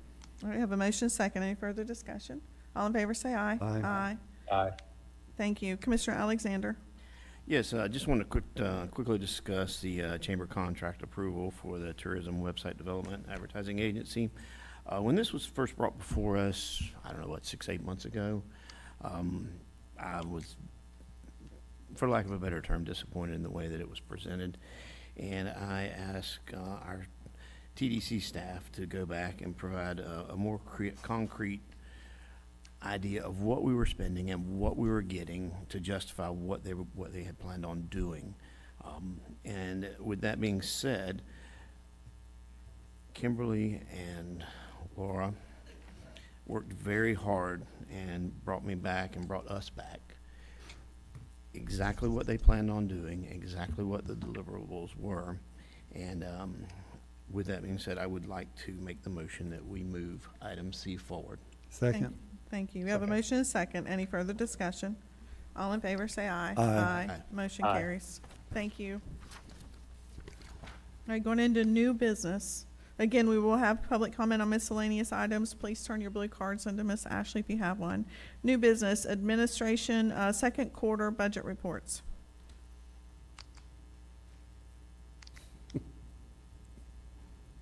Good morning, Commissioners. Briar Tilton for the record. Hey, Briar. And so Morning, we'll be Briar. going over, we'll be going over the Q2 budget report. So this goes from October 1st to March 31st. And the first 2 pages will have the Commissioners' discretionary dollars. And these are the dollars that y'all are given at the start of the year to put towards projects that y'all feel are necessary or needed. That are infrastructure only. Mm-hmm. So I'm going to go ahead and move along to the general fund. So general fund revenues look normal and well. The revenues should meet projections by the end of the year. Our taxes are collected more front heavy, so you'll see that it's at 90%. Permits, fees, and special assessments as well. Intergovernmental is your grant payments, state revenue shares, and licenses. It's going well. And then your other revenues include interest, rent, sale of lands, or surplus equipments. And all in all, the personnel services and operating expenses for the general fund are below 50%, and the total budget percent spent is 45%. So all in all, looks well. Transportation fund 101 is looking a little different. Well, not different, but taxes are a little on the lower side. We've been expecting that. We've been seeing it over the years. The taxes are your local option and 9 cent, and it is lower than last year's at this time of the year. Your intergovernmental is lower. That's your intergovernmental county tax and constitutional gas tax revenues, and those are low compared to last year, but again, we've been seeing that year over year. The operating expenses are going well. The personnel is below 50%. All in all, the total fund expenses are at 43%. All right. The fire fund taxes are at 99%. So we're almost at our point where we needed to meet, and those are front heavy too. So we get them more at the front. So you're not going to be at 180% revenue by the end of the year. Your intergovernmental has a negative amount in the revenues, and you'll see, you might be wondering why that is, but we had the HMGP wind retrofit revenue, and that was moved back into a previous fiscal year because the expenses were in the last year. Your charges for services and other revenue are above the 100% threshold, so they're doing really well. And your personnel is at 46%, your operating is at 30%, and as your capital gets spent and the West Putnam Fire Station gets reimbursed and everything, you'll see the intergovernmental go up a bit. Then we have the sanitation fund. Permits, fees, and special assessments are looking great. Intergovernmental looks really low because there's a $3 million budget and only $100,000 has been given, but that's the gasification grant that was awarded or accepted in January. Okay, so that makes sense. You'll see that as that project gets going through the years or year. Other revenue is high again at 170%. Those are your interests. You're getting high yields with those, and then your sales of recyclable materials. Personnel, operating are both under 50%, and the total funds expenses are at 38%. Okay, and then East Putnam Water Fund, the 405 fund, there's a negative 31,000 in the intergovernmental revenue, and this was because 31,160 was moved into the previous year for HMPG lift generators. But as the Army water supply and the FDP septic sewer projects are done, you'll see those revenues accumulate more in there. Charges for services, they're on track. They're at 48%. As more people get added, it'll bump up that last 2%, and by the end of the year, you should be fine. Other revenues high as well, and then your other financing sources are your transfers from the general fund and BPP. Operating-wise, you're at 30%. Personnel, you're at 40%. Capital projects are going along, and as those get completed and the reimbursement paperwork is turned in, you'll get those revenues in intergovernmental. And the total funds expenses are at 15%. So all in all, it looks good, other than the weird intergovernmental revenue right now. And again, that was moved to the previous year. Okay, and then the last one is St. John's Harbor Water Plant. They're doing really good. Their charges for services are at 53%, and that means they would be able to cover their operating expenses for the year. and their operating is at 17% total. They haven't spent anything for personnel services, and operating is at 38%. So this fund is rather new. Y'all loaned them $1 million, and then now it's starting to get rolling, and they should be able to sustain their operations. Okay. Any questions for me? I don't know that you'll be able to answer this, but regarding St. John's Harbor and the $1 million, where are we at on that project as far as bringing it into compliance? Can somebody answer? Sure. So I think it is with Hanson and Associates to get all the plans designed to do the revamping of the wastewater pond and all that kind of stuff. JT may be able to answer better the percentage that we've got that. It just seems like we haven't heard of anything on that one in a while, so I was just making sure it wasn't sitting still. No, it's not sitting still. All the design's being done. They've made some adjustments to the pumps and all that were inside the buildings. So, I mean, some of that stuff has been ongoing that we've done with our in-house staff. Okay, do we have a timeline with DEP to come into compliance? I know they're working with us, and I appreciate that, but at some point, their grace is going to be over. All right.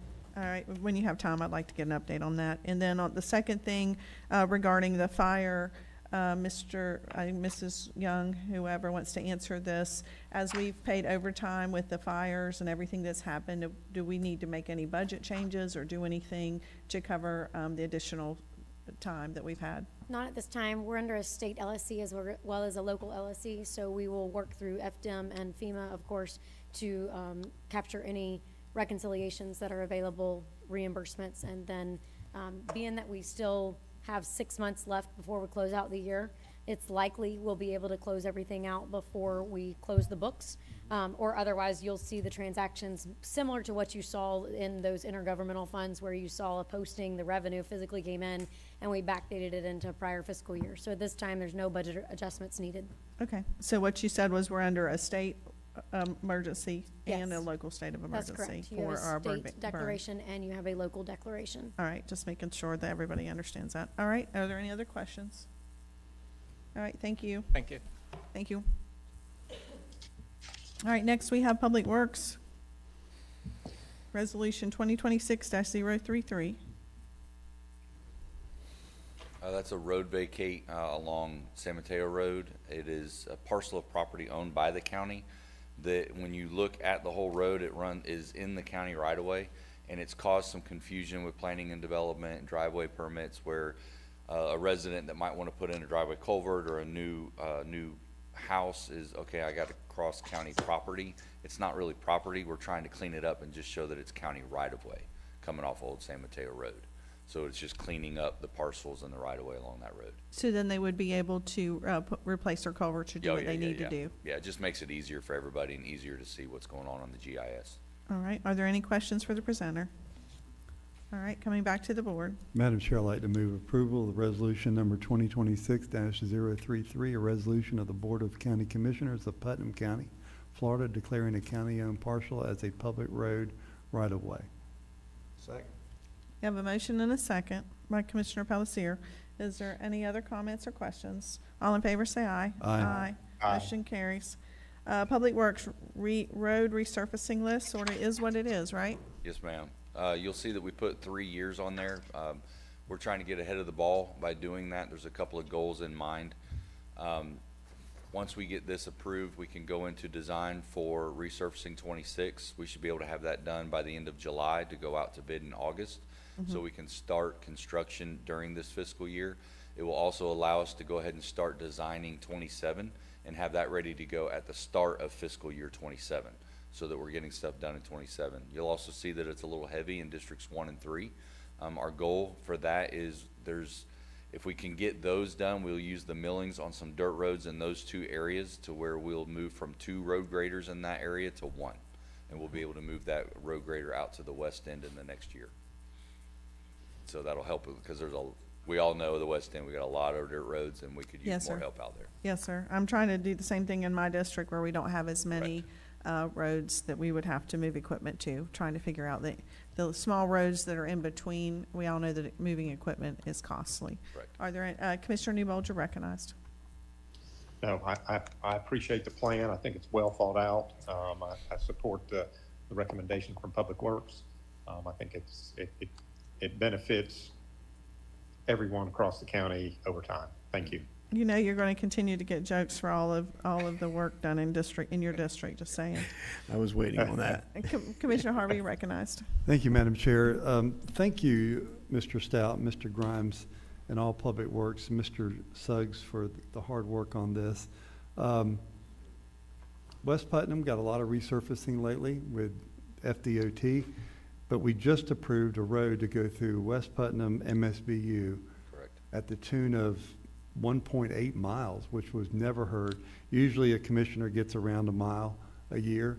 So we just did that in lieu of resurfacing to get, so we're county commissioners. At the end of the day, we're county commissioners, and we're trying to knock out areas of problems. We're trying to connect roads to move people. And so District 4 didn't get any resurfacing. I'm fine with that. But we got a road out there, and my concern, as always, and we've always talked about this, and the other commissioners hear me say, got 330 miles of dirt roads in District 4.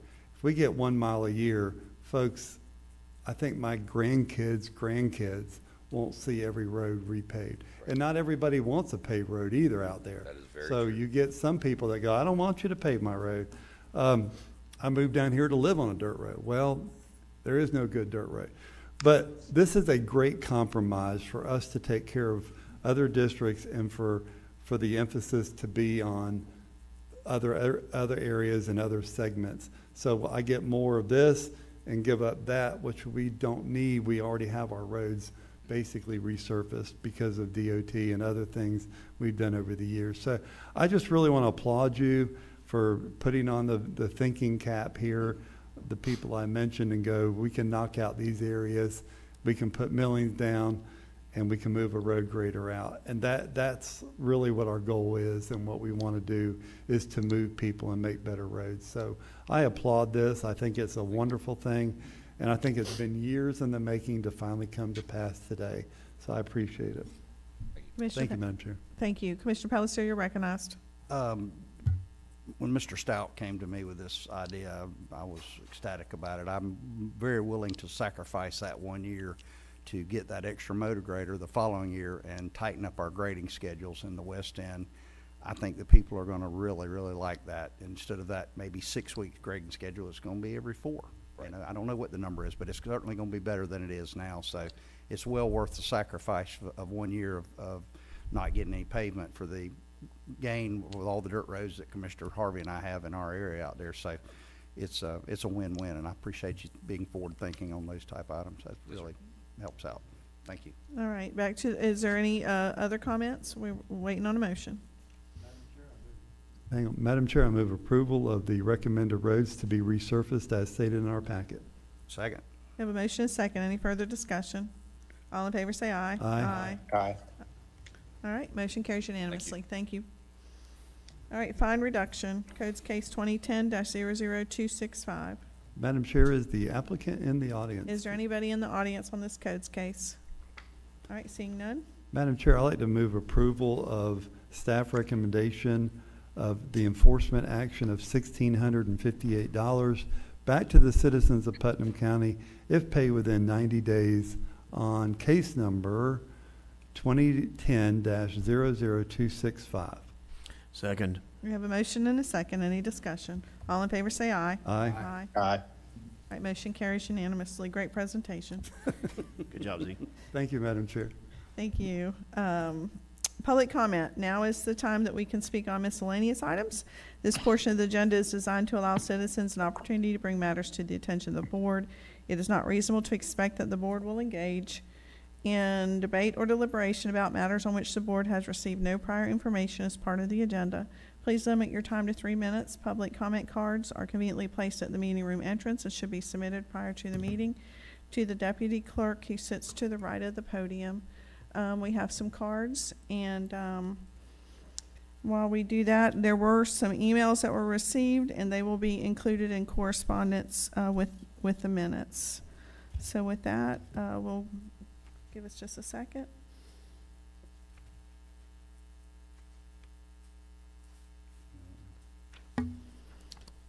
First, we have Tyler Wilkinson.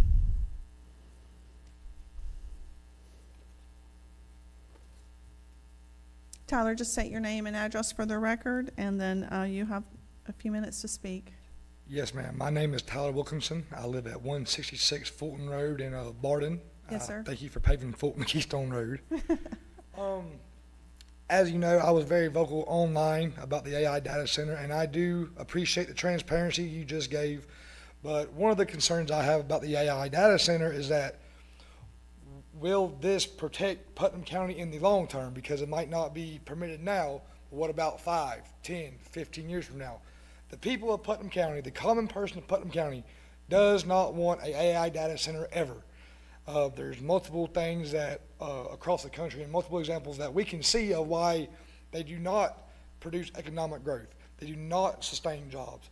It is literally just, in my opinion, a cancer to any community they come in. It wastes resources and it takes from people an opportunity and land. But I do really appreciate the transparency that y'all have given on that, and thank you for protecting that. But I just want to ensure that no AI data centers will be approved and that measures will be taken to protect us against that. And another concern that I have is the flock cameras that are installed in Putnam County. I understand that there is credible and good uses for them, but in light of what we see in the world and what we're seeing in other countries and what we've seen other governments do with this same technology, I have a concern that this technology could be used to spy and hold residents' data against them in the future. Now, I'm not saying this is what's going on now, but this is a concern.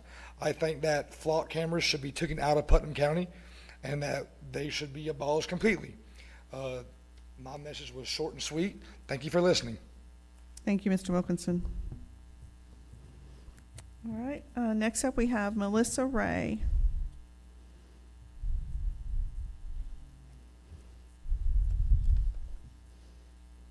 Hey, Miss Ray. Good morning.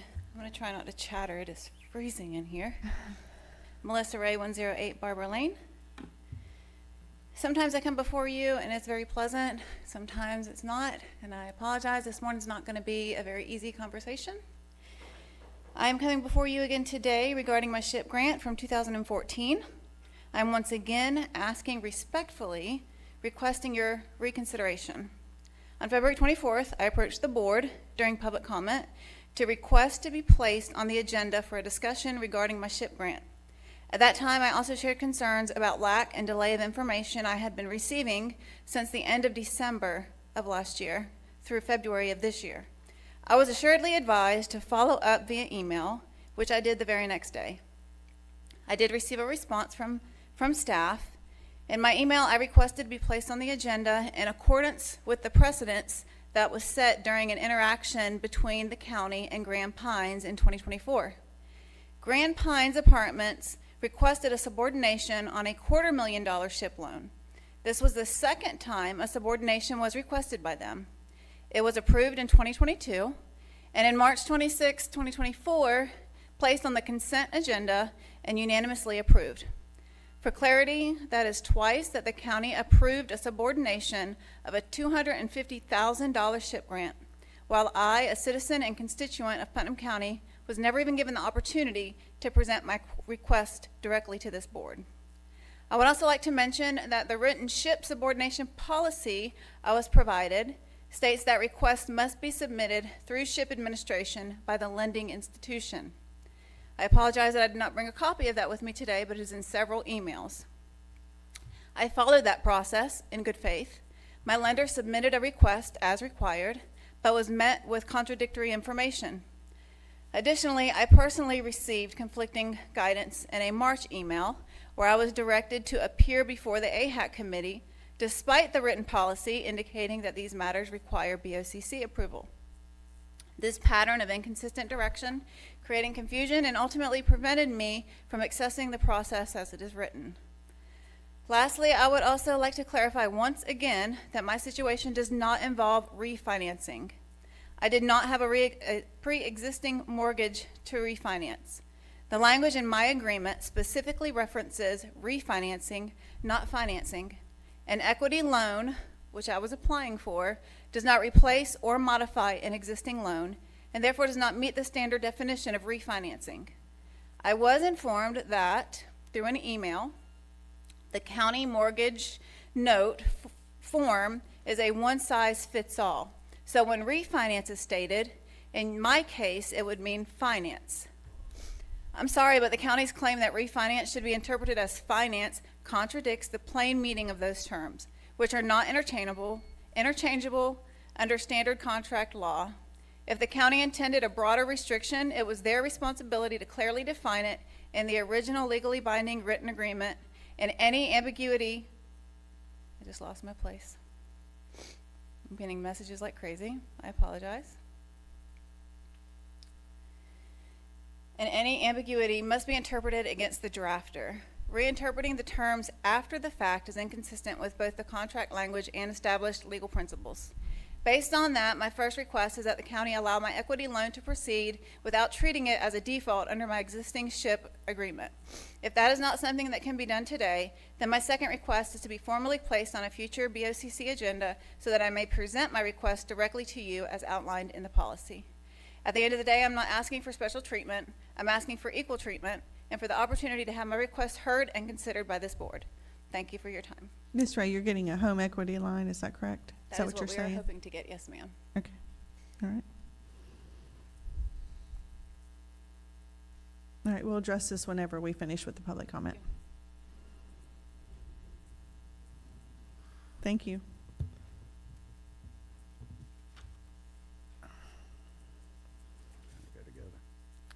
Ralph Hagee.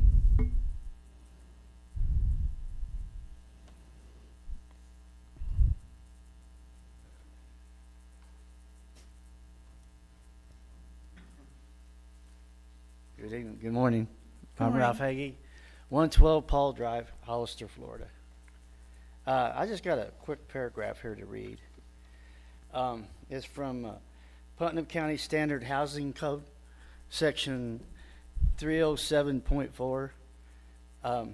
It says, it shall be unlawful for owner of occupant of a residential building, structure, or property to utilize the premises of such residential property to open storage or any inoperable motor vehicle, icebox, refrigerators, stoves, glasses, building, and rubbish of similar items. It shall be the duty and responsibility of every such owner or occupant to keep the premises of such residence property clean and to remove from premises all such abandoned items as listed above, including but not limited to weeds, dead trees, trash, garbage, etc., upon notice of a housing official. My question is this.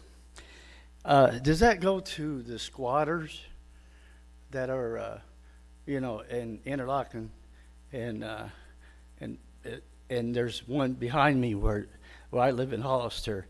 I'm just wondering if this pertains to them people,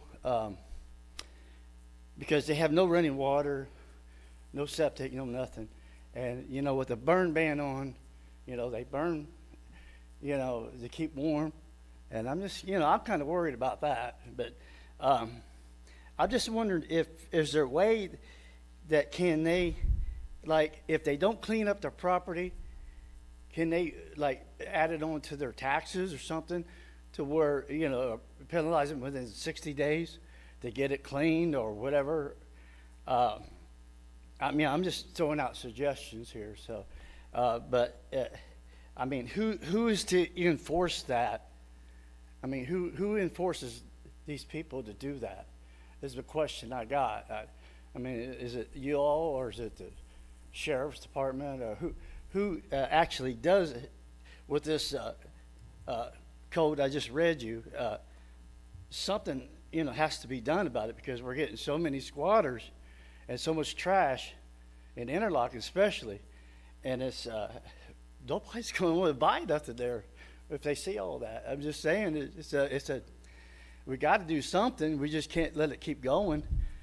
Somebody's got to draw a line somewhere. But so I just suggest maybe if they don't do it, you know, put it on, you know, give them a 60-day notice, and they, you know, if not, then we'll just put it on their taxes. I mean, I'm just throwing this out there, but other than that, that's about all I got to say about that. But it is a problem, very Thank you. big problem. So Yes, sir. And I'll just say real quick that we do have a process. They have to be turned into codes violation.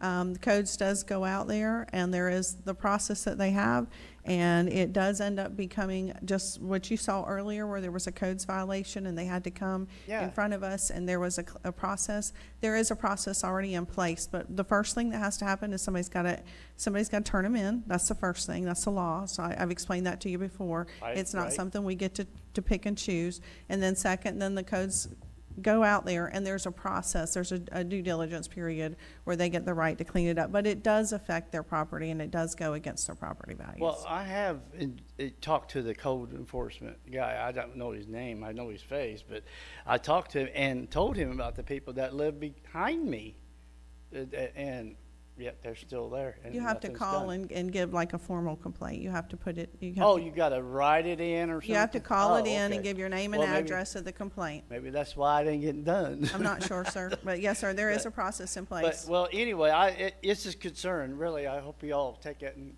consideration. Again, Figure- it starts with a figure out citizen something. complaint. That's where it starts. Thank Okay. you. Thank you. Mr. Yeah. Dan Steele. Oh, I'm sorry, I got different people. Ms. Young, did you want to comment? Sure. On the Ms. Ray's concern, just wanted to add some clarity to it if you have time for that. Sure, this go time. ahead. So Ms. Ray has been working with staff as well as Guardian staff on her request. On March 23rd, she was advised via email that the due process is to appear before AHAC. AHAC would review the situation and make a recommendation, which would be forwarded to the Board of County Commissioner. She's also advised that we've discussed it. Her request is not consistent with local or state policies. However, she has every right to ask for a waiver and would need to submit the information in order to do so. The next meeting at that time was scheduled for April 8th.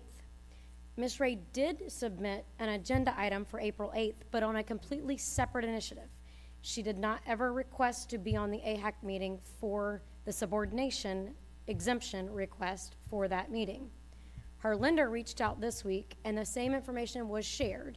The next AHAC meeting is July 8th. In order to be on that meeting, she would need all of that information submitted to us by July 1st. We will bring her to the AHAC meeting, then the AHAC board would make a recommendation. Then that recommendation would come to this board.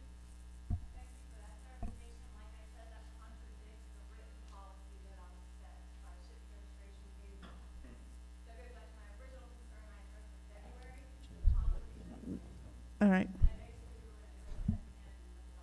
Yes, ma'am. All right, thank you. Mr. Steele, you're recognized. Yeah, I'm Dan Steele, 202 May Lane, Interlochen.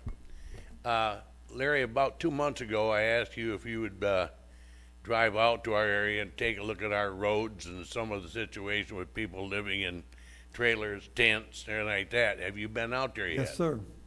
Pardon? Yes, sir. You was? I was. What all did you see? Saw the same things you see, sir. Well, okay. Did you drive on the road with your new Madam car? Chair, I'm sorry, I'm debating. Anyway, yeah, I don't really believe that or not. Anyway, Joshua, the new District 4 candidate for commissioner, last Tuesday night, he came to our MSBU meeting out there at Interlochen, and he contacted me Wednesday and wanted to take a look at the area. We spent almost 2 hours riding around. I don't know what Larry's seen, but we looked at tents in the woods, trash. You couldn't even hardly see the ground from the trash in front of the tents. We went past people's houses that have got trash so much in the yard, it's on the other side, on the county side of the fence. We went on roads where Tuttle had graded out there, and the next road over to where our grader operator had graded, you could have did 40 and 50 mile an hour where this other grader operator graded them. Our grader operator, I had to stop. It got so darn rough out there. I can't even take my fifth wheel trailer out to go camping unless I let the air halfway out of the tire so it rides smooth going down the road. And I'm getting kind of sick of it. And I'll tell you what, there's got to be something done about our area out there. There's one neighbor not too far from me, just less than a quarter mile away, that cleans out houses, must be. I don't know what he does. He's got a big trailer, probably 15, 18 foot long, loaded with commercial black bags. He's stacking them on county property down the road from his house. He's got some in his front yard, and I've got witnesses. The garbage truck will back up to their house sometimes. The driver and the guy that loads the track back up there, and for 10 minutes throws bags in the back of the garbage truck. That's how bad it is out there. And then now, I guess they wouldn't pick it up anymore, so now they're just stacking alongside the road. Now, what are we going to do about this? Now, I guess I'm supposed to waste my gas, my time, go to these people's houses, write down their address, come back, fill out the complaint, put my name down, which I don't care about that, and turn these people in when you've got people right here that are getting paid to do a damn job. Now, I'll tell you what, Your you want time's to hire up, sir. me? I'll go do it. I'll ride every darn street in Putnam County. I'll write every place up. I'll sign my name to them. All you gotta do is put gas in the truck and give me a truck driver out. Mr. Still, your time's up. Thank you. Huh? Your time is up. Thank you. Yeah, I want something done.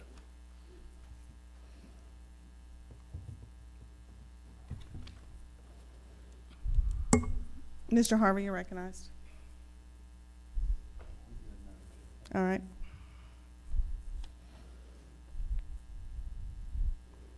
All right, next we have Allegra Kitchens.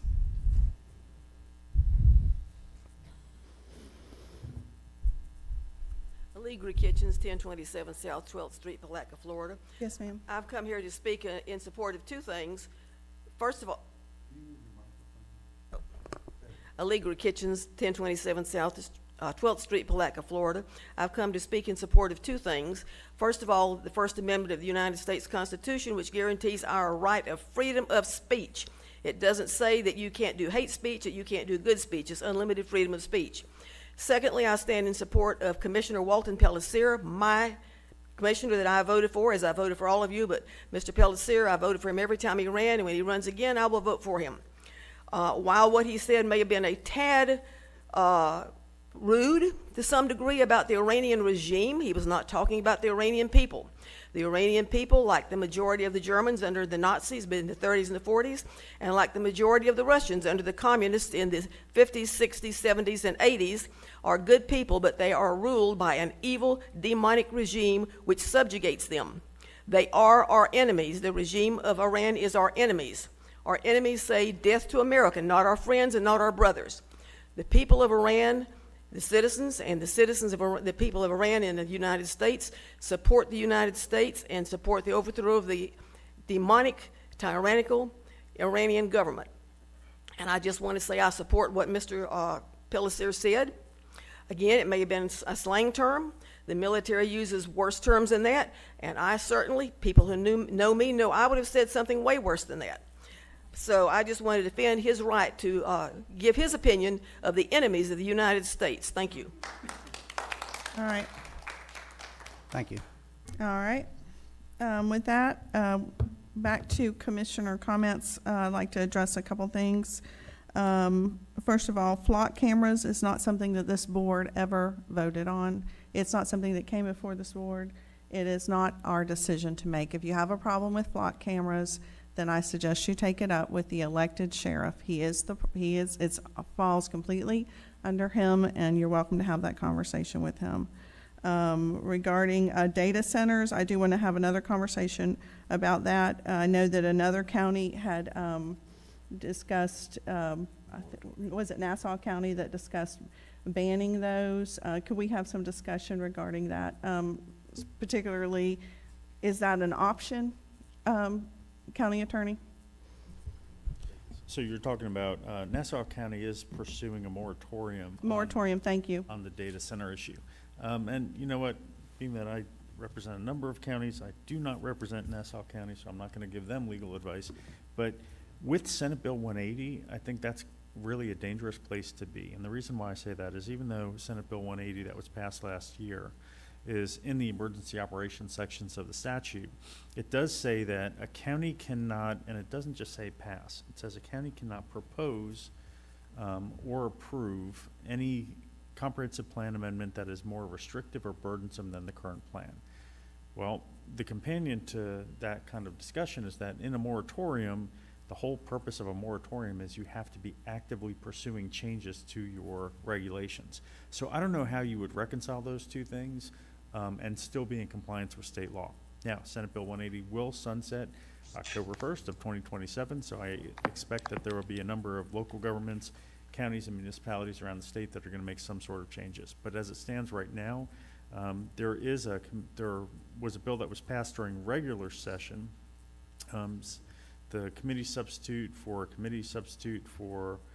I believe it was Senate Bill 484, does provide some additional protections. It does give local governments the authority to maintain and exercise control for the responsibilities of land development regulations as well as comprehensive plan. It does provide limited public records exemption. Think of it like economic development where they can keep stuff out for 12 months. It originally started on the Senate side where it required some tariffs, but those were, the tariffs is still in. The requirement of the Public Services Commission to promulgate rules, that moved from a requirement to more of a suggestion.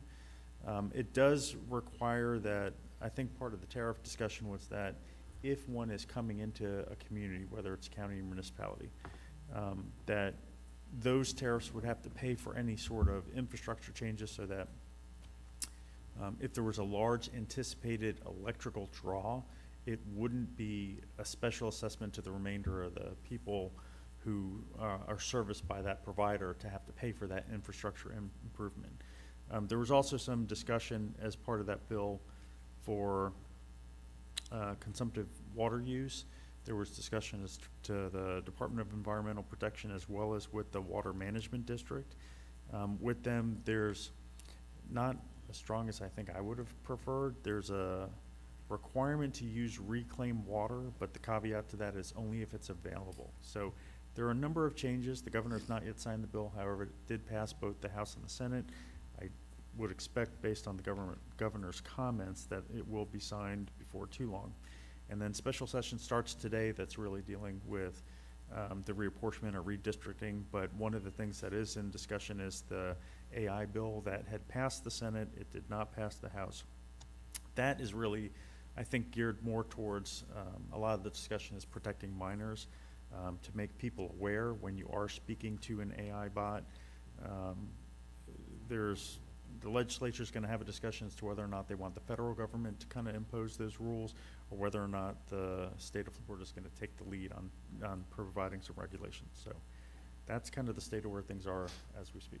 So the governor did indicate that he was going to sign that bill, Senate Bill 484. Are there any restrictions on agriculture land on that?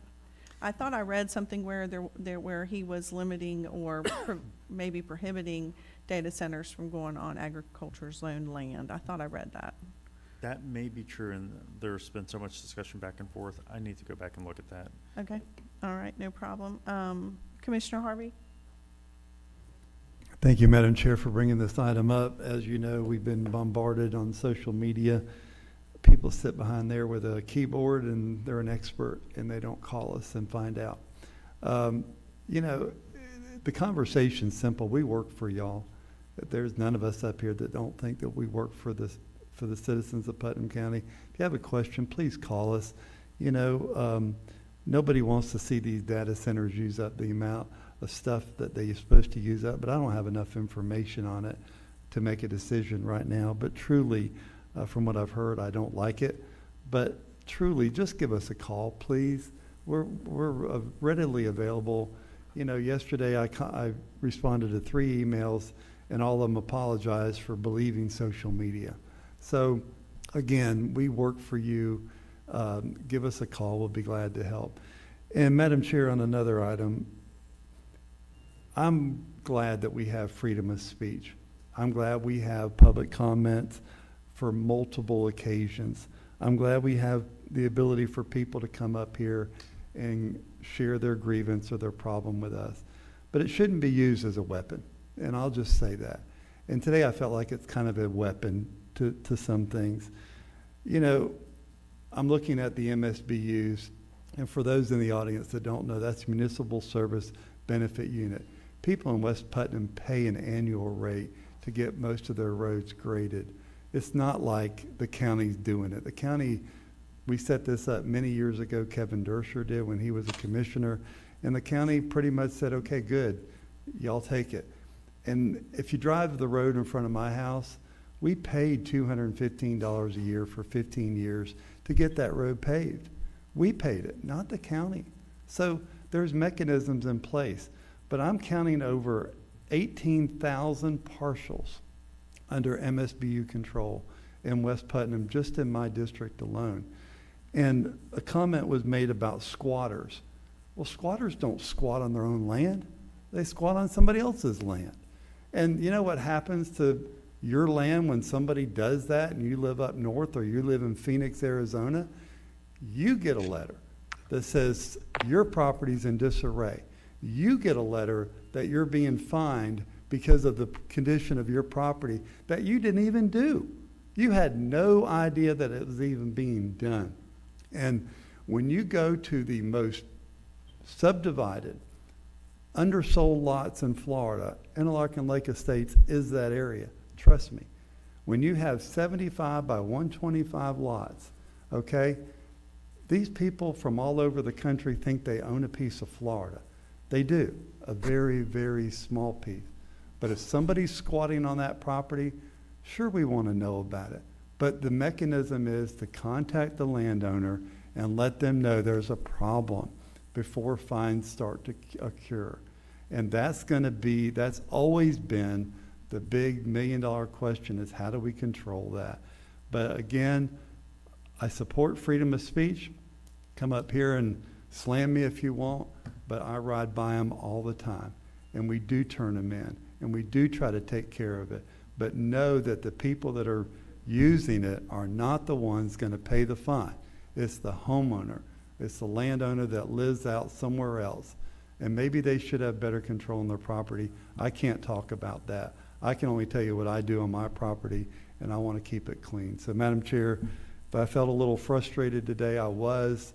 But I don't like any of our commissioners being picked on, because we all work very hard in this community. So that's my comments. Thank you.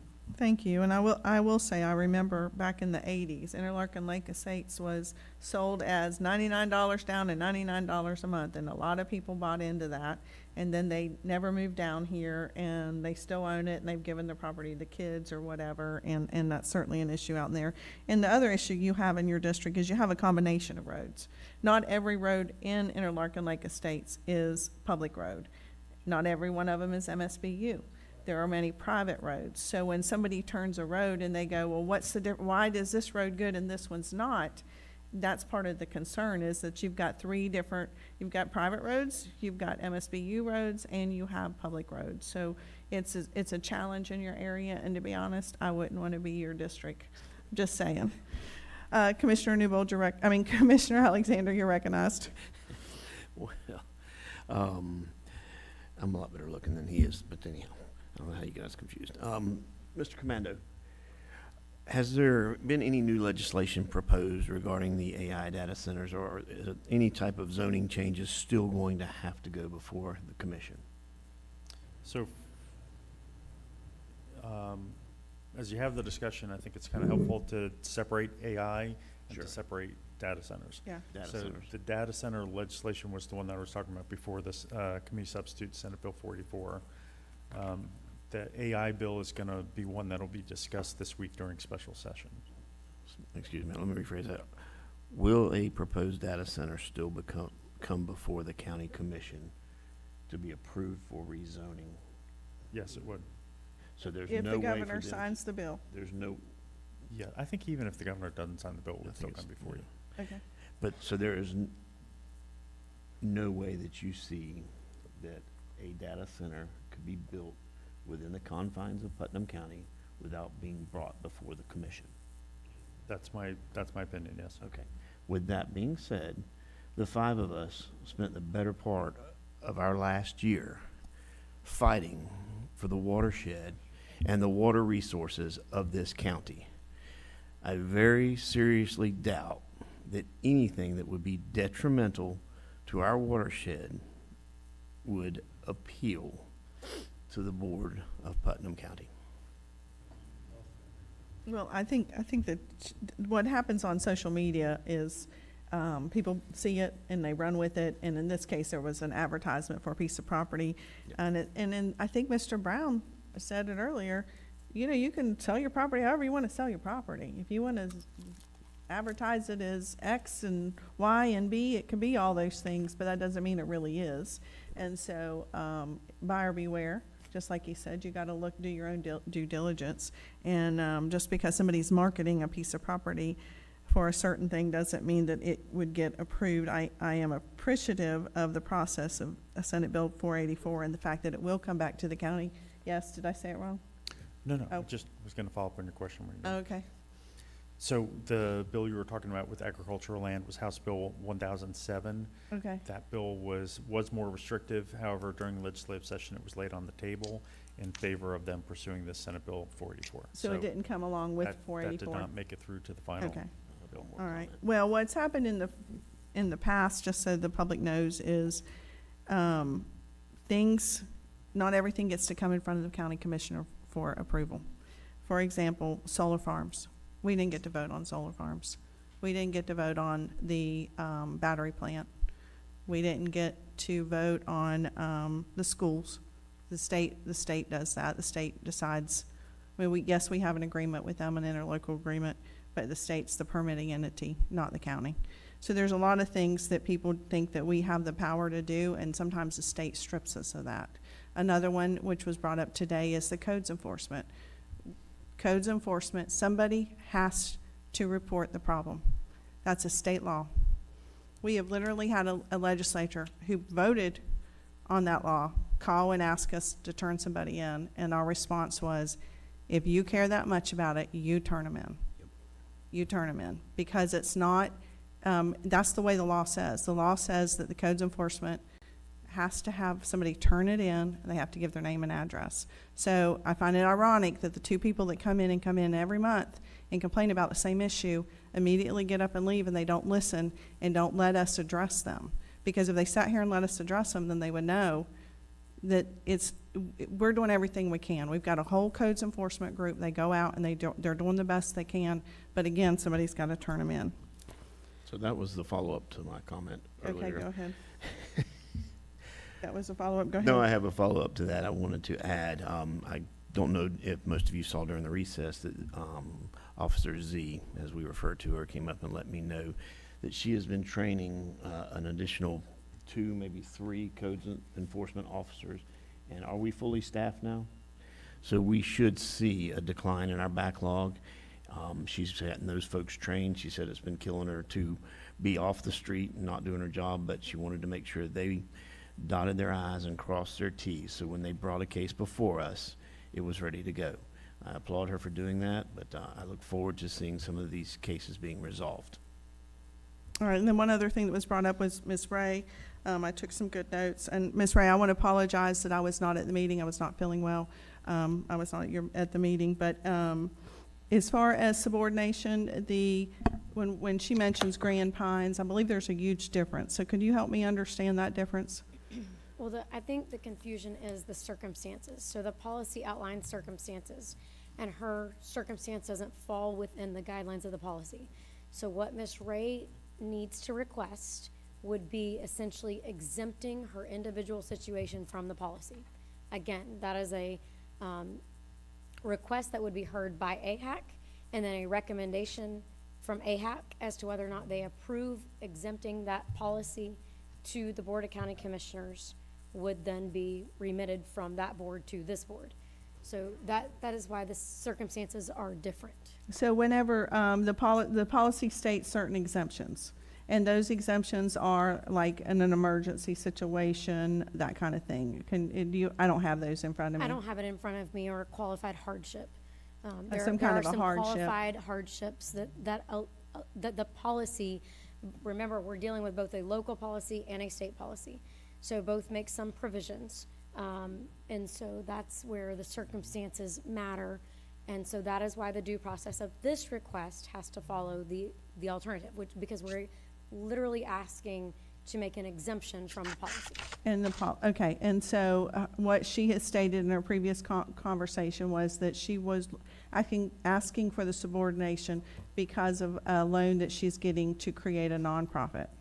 That's what our understanding is, and that does not meet the criteria. Ma'am, if I may, I never had a chance to give the reason Yes, I'm ma'am. requesting the subordination. That's fine. So there's 3 points. One, the information I'm given is very contradicting. I have the policy that I was sent in writing right here in front of me, and it does not mention AHAC at all. This is what was sent to me and my lender by the SHIP administration. It says the policy of the county is not to subordinate. And requests for waiver of the policy must be in writing from the lending institution and submitted to the Putnam County SHIP administration. Nowhere on this policy that is in writing as a subordination policy does it mention the AHAC. Okay. And so I always default to a written policy rather than a verbal policy. Yes, so ma'am. if that's not correct, that needs to be first addressed. And like I said, from the very beginning, the information giving to the citizens that are trying to do things by the book, this process has been delayed from December till now. We're almost in May. That's the first point. Yes, ma'am. The second point is the wording of my contract says a refinance. We didn't have a mortgage. We've never mortgaged our home. We bought it outright cash. There's nothing to refinance. And you got your money for a down payment assistance or for a repair? Rehab. Okay, for rehab. Yes. And it's more than 50% paid back? Yes. Okay. So you're asking for a subordination on the remaining balance, which is roughly 16,000 16? maybe. Okay. All right. And so your next request is to be placed on the agenda? Yes, ma'am. Okay. All right. Okay. Thank you. And Madam Chair? Yes. So looking at the policy, the basis to consider such merits are emergency needs arising out of natural disasters, emergency repairs which eliminate a threat to health, safety, or the occupants that eliminate an immediate or imminent danger of the dwelling, refinancing to a lower interest rate on the first mortgage if the closing costs can be recovered within 4 years, refinancing for educational purposes, refinancing for medical emergencies, and whether or not there's sufficient equity to support all outstanding mortgages. Those are the bases that Read the last one again, I'm sorry.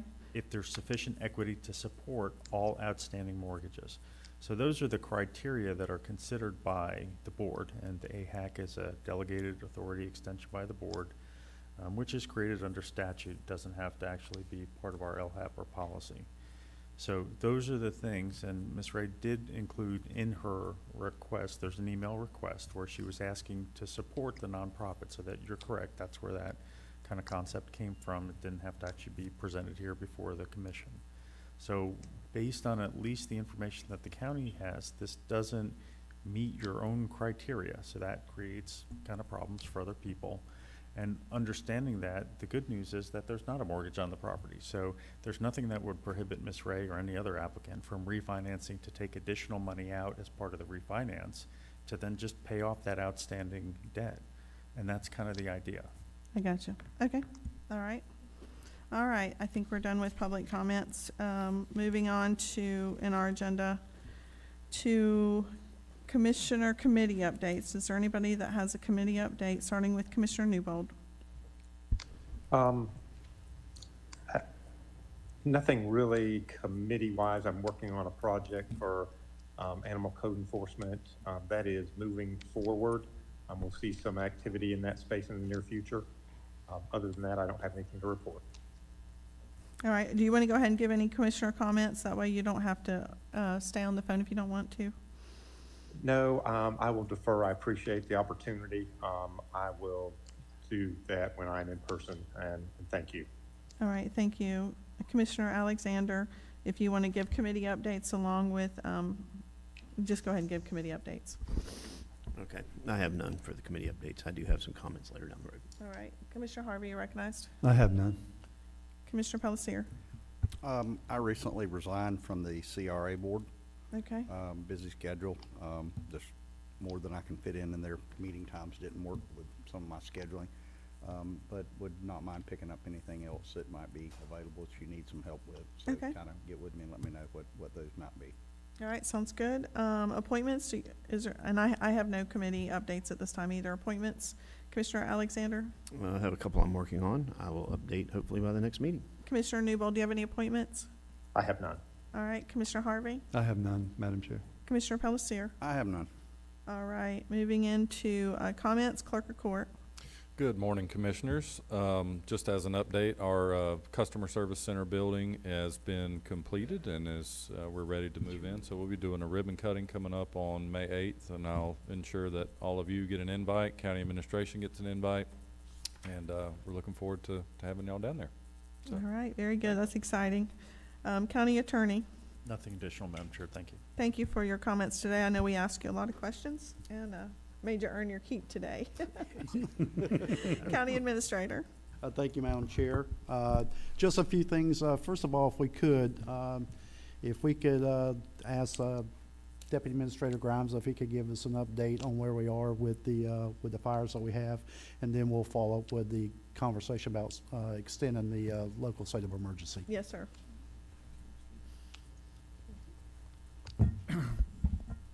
Well, it's still good morning. Good morning. Thank you. It's still good morning. So, as you know, last week we started, actually Friday the week before, with a fire in the Milliken Road area. Consumed about 50 acres around several homes.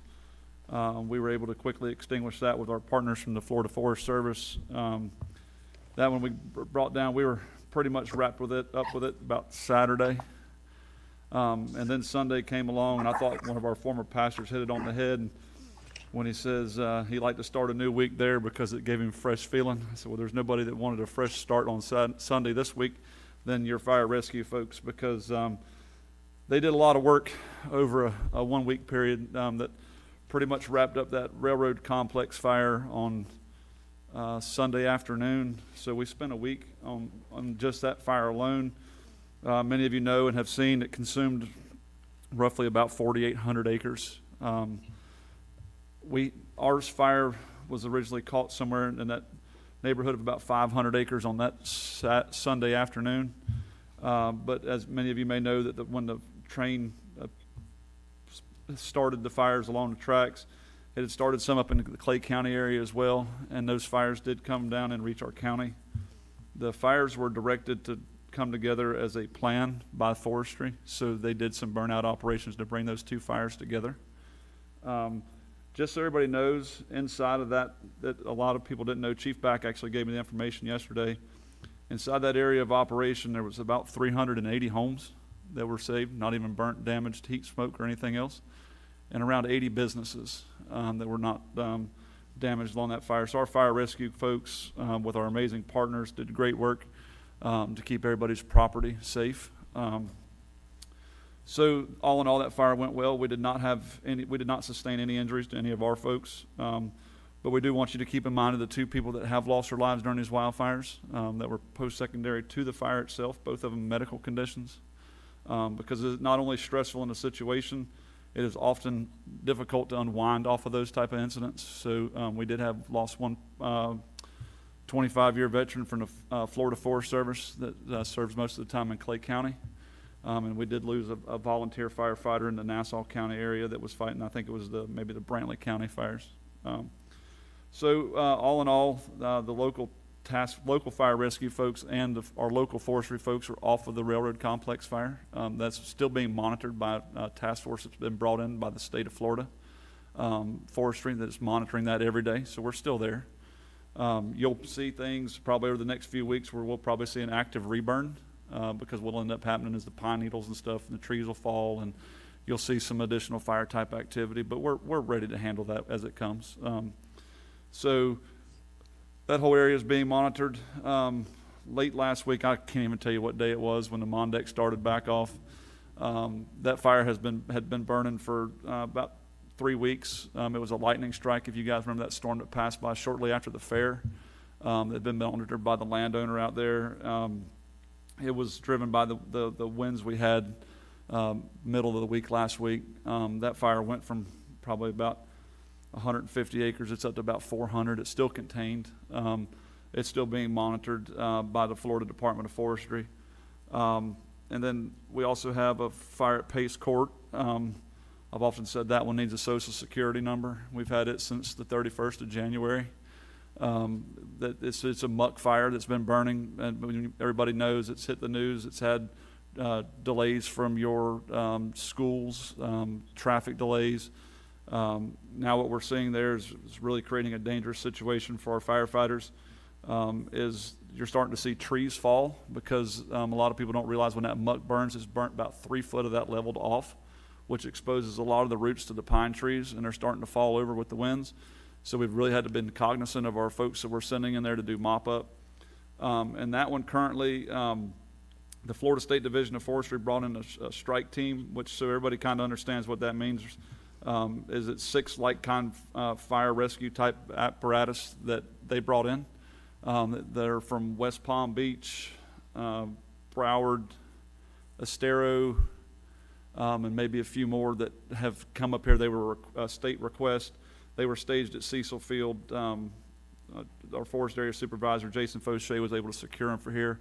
And they today are working mop up at Pace Court and Milliken. So as our local folks, because believe it or not, when these fires happen, our 911 system doesn't shut off. So we still have the same problems we have every day. So our folks still have to answer those calls. So we realized then early on in these, and thank you so much to our emergency management department with Mr. Stephan and Ms. Danny. They recognized it early with Works with Chief Back and ordered up some resources. We ordered up 2 engine strike teams from the state of Florida and also a brush strike team.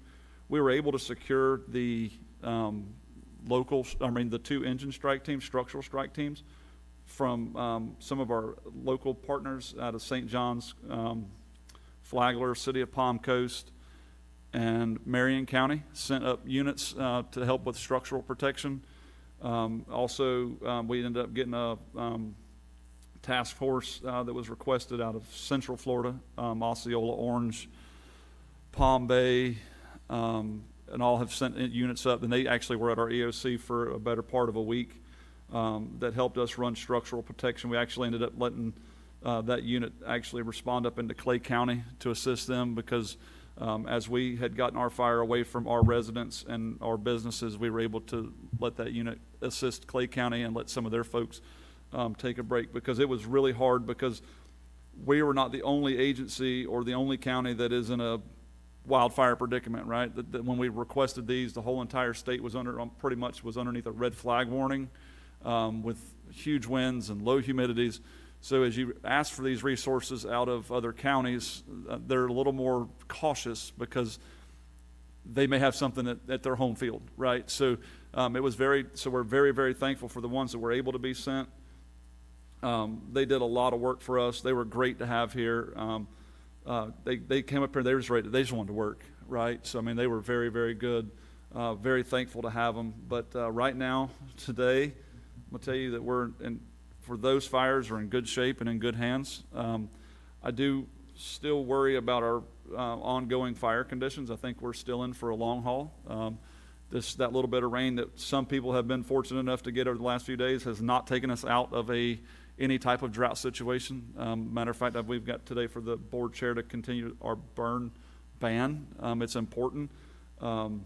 It's going to take, we've kind of joked about it, it's going to take rain with a name because we really seriously need a lot of rain.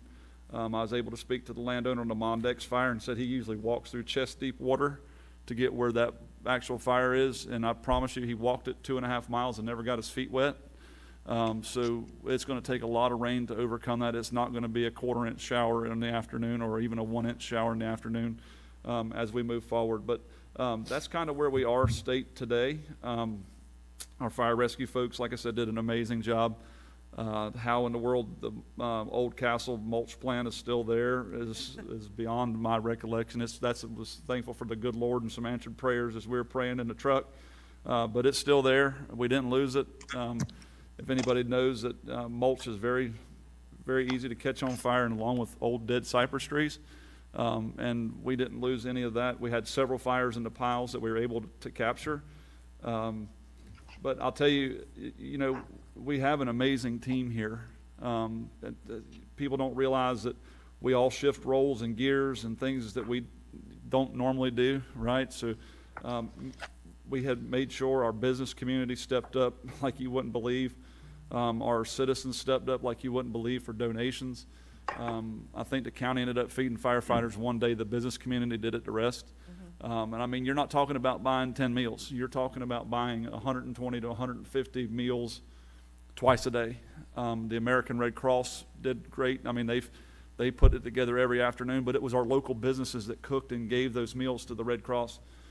So beyond thankful for that kind of stuff. Miss Julianne and Mr. Suggs coordinated all the other stuff that we just couldn't do, right? I mean, because this show still has to go on, you know, as we got that going on out there. But Miss Julianne made sure that the firefighters ate every single meal for a week. And I mean, that is no small task, especially when you're trying to get them in, get them out, get them back in the field. So that operation continues today. But big thank you to the community. Thank you to the commissioners for our support, or your support. But like I said, everybody did a phenomenal job to not lose any residential homes in that, because we could have been just like the poor folks in Brantley County, Georgia, that can't have the same thing today. Like I cannot imagine what those folks are experiencing. My sister actually lives in the neighborhood that burnt down. 52 of her neighbors lost their homes in that fire. So as we had it very bad, we always do have people that had it worse. So just very thankful for what we were able to get accomplished in this last few weeks. Yes, sir. Thank you for that. Rain with a name is exactly right. I never thought I'd ask for one of those either, but you're right. And on the burn ban, we do have another burn ban that has been asked to be signed again today. And again, like I mentioned before, those work by law a week at a time. We have to review those every week. I know citizens sometimes wonder why we don't make it for 2 or 3 weeks or a month. Well, that's why, because the state says you got to review it every week and take a look at it and then sign it. So just, you guys have authorized me in the past. I assume you're going to continue to authorize me to sign those as needed. Right. And as far as the businesses, what was wonderful about that in our community is you didn't even have to ask. Nobody even asked. They just show up. And that's one of the things that absolutely warms my heart about this community, is people in this community love it and they want to help when they can. And some can't, other than maybe a prayer. And we're glad to take all the prayers we can get. But at the end of the day, we have a wonderful community, and I want to thank the businesses and the individuals who stepped up to help out our firefighters and everyone working the fires. Going into, do you have anything else? I'm sorry, Administrator. Yes, ma'am, if I could. Just a few follow-ups and then one new business. You know, talking about the LSC, you know, there were some agencies around us that went and did the local state of emergency, and it was requested for us. But I wanted to say publicly, you 5 were proactive in what we're doing. You took this initiative several weeks ago, and because of that, we were able to move things into place and get things moving so much quicker. That's why we had the success we have. Not only do we have an outstanding group of folks that work for Putnam County and Fire Rescue, and you got Mr. Grimes and Ms. Holmes, or I'm sorry, I did it myself, didn't I? Ms. Young, thank you, Commissioner, that's your fault. But in all honesty, that's why we were able to do the things that we do, because of what you 5 were proactive in doing and giving us that state of emergency. So I want to say kudos to you guys for that, because that really made a huge difference. I want to give a shout out to Reverend Carl Flagg, who reached out to each and every one of us. What did we need? What could he do for us? And my response back to Reverend Flagg was prayers and rain, and I believe he got both of them for us. So I just want to make sure he knows how much we appreciate it when he reaches out, because when he reaches out, he's reaching out from the heart. Yeah. And we appreciate that. So those are some of the things, and you know, Mr. Grimes touched on it. We have folks from Tallahassee to Palm Beach here, and all parts in between. And because of that and that service and that dedication, that they bring with them, we were able to do the things that we did and saved all the houses and businesses. And he's absolutely right. Mr. Grimes correct. Without them, it would have been a much different scenario. So thank you guys for that. My last comment is about the resurfacing list. We've talked about this for a while. When we look at areas of being able to create efficiency and save dollars, it took a leap of faith on U5 for putting that plan in place today. Thank you, Mr. Stout and Mr. Knowles, for putting that together. I think you're seeing the dividends of what that staff out there is doing now. So I think moving forward on this 3-year resurfacing list is really going to pay huge dividends. It's going to be cost effective, it's going to be efficient, and we're going to be able to move resources around where we couldn't before. And again, that's because you 5 bought into the concept, and we appreciate that very much. Madam Chair, that's my comments. Thank you. We'll go into commissioner comments. Commissioner Newbold, did you have any comments you wanted to make? I know I asked you before, but if you're still there? Well, I'll keep it short. Nothing substantive. You know, thank all of our EMS staff, all of the folks organizing everything around, you know, just the fire safety and the being able to save homes, and those people really have gone above and beyond, and I can't thank them enough. You know, I was worried that the Blueberry Festival wouldn't come off because of the, you know, the fire danger and things of that nature. That was a big success, thanks to all the volunteers and, you know, the difference that makes to the Bostwick community. Those are the only things I have. I appreciate you guys allowing me to come in from afar. Very helpful, and I will see you all later in the week. Thank you. Thank you, Commissioner Newbold. Commissioner Alexander, you're recognized. Thank you, Madam Chair. Again, thank you to our fire and EMS staff, JR, Julianne, Mr. Suggs. That we're very fortunate to have you guys. We are very fortunate to not have lost a business or a home, or more importantly, a firefighter or staff. So thank you guys. That's an amazing feat. A couple of things came up. I didn't have time to put it on the new business simply because it came up in our pre-commission meeting yesterday, but wanted to bounce something off of my other commissioners and see what your appetite might be. So through the course of my discussion with Mrs. Young, we talked about the success of the local ball tournaments and what a great driver that has become as far as an economic driver. We see people driving in and recognizing what a great community we have. It builds our businesses, it builds interest in our real estate, it builds interest in us as a community. But as these ball fields are used, we're beginning to run out of space. And it takes time to permit, to build, and, you know, to provide those spaces for our community. But we have an option, as we have additional baseball fields within the city that are not being utilized. Fred Green, Shawbuck, and Forrester. So I wanted to talk to you guys and see if you would allow me the opportunity, again, to speak with the city and see if they were interested in allowing us to use those facilities or lease those facilities and take over the maintenance on those potentially. We now have a full-time turf guy. We have new equipment that we've bought.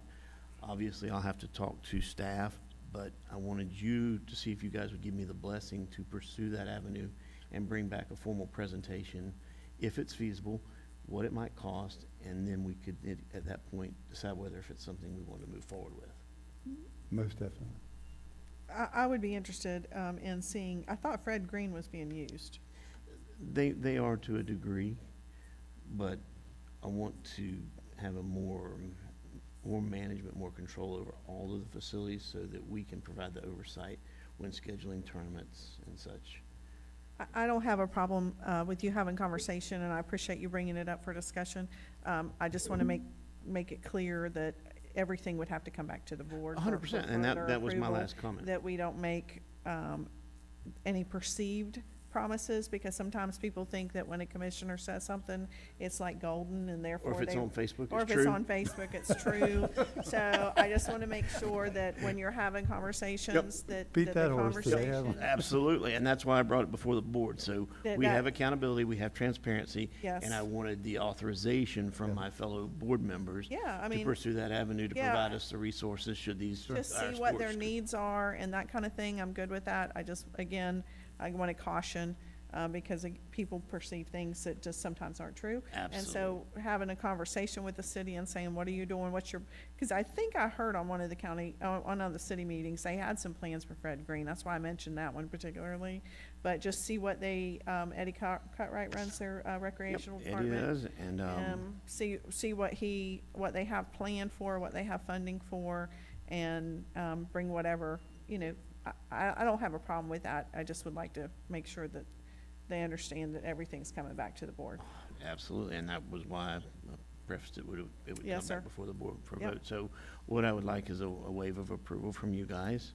And Sure. I will be working with Ms. Young on that to see if it's feasible, and we'll go from there. Secondly, I have not been engaged in any type of partnership with the city. I don't know if that's something that we can do, but as an economic driver, I was talking to some of the staff from the TDC, and we were talking about different events that had gone on and how we might make those events better and more efficient. And the topic came up of the Tillman House parking lot. It's just a random dirt lot that they throw boats and motors in and people during events. Would there be an opportunity to partner with the city to pave that and make it a more organized facility so that even like Blue Crab Festival or something like that, we could place additional vendors on an asphalt surface or additional vendors for our bass tournaments? Is there an option to partner with them for design and funding that? Because it is a benefit to the entire community, not just the city, it is a benefit to the county, or how does that work? I'm not sure, but I will say a couple things. That you are in the historic district in that building, and so of course there's a historic board on that. And then second, when you pave something, it usually has to go into another category of water retention, draining, and that kind of stuff. If they're already using it for parking, then can we just continue using it for parking? Or, I mean, it's not like they're precluding people from parking there, right? No. Absolutely not. They are not. The goal would be, in my opinion, and again, that's why I bring it before the board. There's certain things that I don't have experience in, and I look for guidance from staff and from my other commissioners. But and I appreciate that.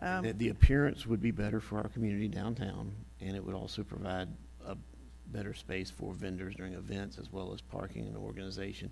We could put additional parking there and not just kind of willy-nilly. So that would be the reason I brought it forward, and that's the premise of the discussion. All right. So I think Mr. Grimes had a comment. Yeah, so- Mr. Grimes, are you recognized? Madam Chair, you did a great job handling it. I was just a little overly concerned with the size of the retention pond you had to put on a parking lot, where you'd probably lose Then you would parking. lose space, yep. Yep, But if I could, while we're doing plugs, can I do one for fire safety? sure. So as it just slipped my mind until Mr. Newbold said something, if the community could understand about during these wildfire seasons is having their house somewhat wildland fire ready, like the meaning is cleaning out your gutters to make sure there's no leaves, pine straw, things like that inside your gutters, making sure the fire department has a defendable space around your home, which usually means about a 50-foot radius around your home that's clean and free of debris, especially flammable debris being vegetation. And also the entrance to your home, if you can barely get there, I'm not going to be able to send a fire truck there. So it's very important to have access to these places because, as you will find out real quickly, a lot of driveways are not fire truck conducive. And I mean, at the time of the emergency is not the time to find out. So if we could have people just start looking at that in their neighborhoods, and if they have community meetings, is keeping your house somewhat ready and defendable. Because if we can't get there, we can't defend it. So basically, I understand what you're saying about the drainage on that. Obviously, we all know that. But I didn't know what the options were for a semi-permeable surface or how that might be affected, so. The city may have already looked into that. And they may, so, again, I was just looking for a wave of support to explore different options downtown for the betterment. So, Well, I don't disagree with that. I'm just cautious, and this is just me obviously speaking. We haven't really discussed our new budget going forward, and there's a lot of things that we want, and there's other things that we need, and we've had that conversation before. But I worry to some degree as we go into our new budget, how much money we're gonna have, because how much funds we're gonna have, because I don't think we're gonna have a year like we had last year, and last year was tight. I think we could even find ourselves in a more restrictive budget than we did this year that we're in. There's just so many unknowns. I'm cautious about that. That's just me speaking. I don't mind you having a conversation and coming back and telling us whether or not they've already considered it or haven't considered it or whatever. If you want to have that conversation, that'd be great. But I just am cautious about the funding. But I'm going to be that way. I can assure you in the next, but this whole budget cycle, I'm going to be that way. I don't disagree. Okay. To coin a phrase, but as we've seen with most of these projects in the government, it takes many, many years. And these are just very preliminary discussions. But people say that, you sit up here and you don't do anything or you don't take action. Well, I want people to be aware of what we're doing, some of the foresight that we have, and some of the options that I'm looking at. So that's partially why I bring it forth, and it's also partially for guidance. And we are stronger as a group than we are individually. And if there's pitfalls that are obvious from the get-go, I would expect you guys to bring them for me so I don't spin my wheels and waste my efforts there. Right. And that is the purpose of this. So, thank you. All right. Chair, Go just ahead. as commentary of this conversation and hearing kind of the intent, if there's going to be a conversation with the city, it was evident that they weren't exactly sure where their transportation impact fee dollars would go. This project would qualify. It would be an expansion of pavement services. So if the city, if this is a joint initiative, just a recommendation as to where some of the funding could come from their impact fees. From the city's impact fees, yeah, correct? that's good. That's why I bring this forward. Yeah, that's great. Thank you, That's a ma'am. great thought process. Yep. So you're gonna have some conversation, Commissioner Alexander, and come back. Yes, ma'am. All right. Is everybody good with that? All right. Anything else? All right. Commissioner Harvey, you're recognized. I think Commissioner Alexander quit while he was winning. It was the point, right? You were winning, so you quit. No Quit more while you were comments. winning. Right? That's right. Well, Madam Chair, thank you for acknowledging me. And I want to say, again, we've been really dedicated to our fire and public safety. That's been years in the making.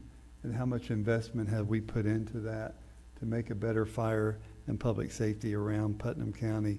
And I applaud the men and women. I said in this speech one time that they run in when we run out, and it's very important to know that they drop their fork and they leave their dinner table and they go protect your place. And I wish we had 50 feet around places in Interlaken, but we don't. Might only have 10 feet between house and house some places. But I agree that, we need to do all we can for our fire and public safety, and we have, and we've invested in that heavily, and you're seeing some of the results of that. Do want to say that we are still in a drought, as we talked about. The lakes in West Putnam are in bad shape, probably the worst I've ever seen, and we need to be mindful of that. And wells are still running out of water. We did get an inch of rain last Friday night, which was wonderful. I was out taking videos of it. I was sharing with Mr. Suggs and JR that it was finally raining in West Putnam, so we were all thanking God for that, and we continue to do that. But an inch of rain didn't make a whole lot of difference, I will say, but it did make a puddle. But before the rain ever quit, the puddle was gone, and the land soaked it up, which still it was very nice. Want to say to the Blueberry Festival, what a great event that was. I know they have some challenges to deal with, but Mr. Newbold, Commissioner Newbold, and I bus tables and dig garbage, and I had a lady from Jacksonville say, "You're a commissioner and you're taking out the garbage?" Well, it's a wonderful thing to be able to sit there and talk about the county with people that are not from the county in an environment where you are cleaning tables off. And we had a great time doing that. I know all the commissioners were out there doing something, and it was just a really, really good event. And I applaud the Blueberry Festival, the people that worked in Boswick, Christy and Linda, and I can't name them all, but it's amazing. And when I left in the afternoon, cars were still parked out on 17 trying to get in. So it was really good. And Save Rodman Bass Tournament was recently held, and that was a good event, and the commissioners were out there as well and had a great time that day. And just really want to say you're right, Commissioner Alexander. We didn't work this hard to defend the water to watch something else take the water from us. So, you know, we worked very hard, this board did, in saving that environment, and we're going to continue to do that and be mindful of that. And Madam Chair, thank you for your leadership here today. I apologize, I was a little frustrated, but none of us need to be picked on, and none of us need to be accused of something we didn't do. And maybe it is time we stand up and say that's not correct. So thank you very much, and those are the end of my comments. And I'm sure, like all of us, you ride your area that you represent on a regular basis. Thank you. So, Commissioner Pelletier, you're recognized. I'll jump all around here as I usually do. Safe travels home to Commissioner Newbold. I hope he's still on the line, hears that. I did ask him about the success of the Blueberry Festival, and he told me just phenomenal. Yep. He said cars lined up 17, just people eating pancakes till noontime. It was just great. I wish I could have been there, but I had a niece's wedding to attend in North Carolina, which was a very nice event, and very happy to be there also. As far as our money, we have the two best, all of us male commissioners have two female wives, Miss Wilkerson and Miss Young, who tell us no all the time about what we can or cannot have money-wise. So, and that's a good thing. That's not a bad thing. Thank you, Commissioner Wilkerson, for clearing up the data centers chatter. Trying. I'm not sure we did, but we well, gave all the information we have. I've been preaching it. We know nothing, have heard nothing, there is nothing. So there's still nothing. So you got that. Again, burn ban's still on. Encourage everybody, please be careful even with if you're barbecuing on a grill outside. Please be mindful. Cigarette butts, you know, any of that stuff, just please be careful because it is such a danger. I think I've heard we're 20 to 25 inches in a drought, and every month that number just goes up, you know, until we get some significant rainfall. And I think, did you say it, Mr. Grimes? We need rain with a name. And that's what it's going to take to put some significant rainfall on the ground to combat this. I want to thank Ms. Kitchens for her personal support message. And on a super, super happy note, I have a friend and brother here who, he's one of my Masonic brothers, Raymond Winters, who celebrated a milestone yesterday. He is 80 years old and one day. Happy birthday.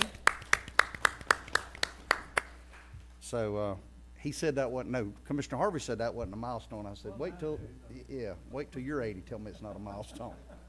But I think it's a pretty big one. But anyhow, I think that is it for me. Just keep on keeping on. If you got a rain dance, whip it out. Let's get with it. All right, thank you for your comments. Regarding the local state of emergency, thank you, Mr. Suggs, for reminding us that we were proactive in that and getting that done so that whenever the time came, it was already in place. I appreciate that. This is a sprint, not a marathon. Somebody said that, and I totally agree with that. We are going to continue to see drought conditions, even though you get a half-inch rain or an inch rain or whatever happens. We're going to continue to we need citizens to be mindful. Don't throw your cigarette butts out. Follow the burn ban.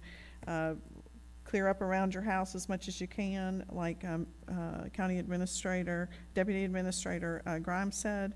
And I also want to remind people that the lack of rain means the road grading suffers. So when you're out on the dirt road, you know, only days after the grader passed by, it will be like a washboard. And that's simply because of the dry conditions we're in.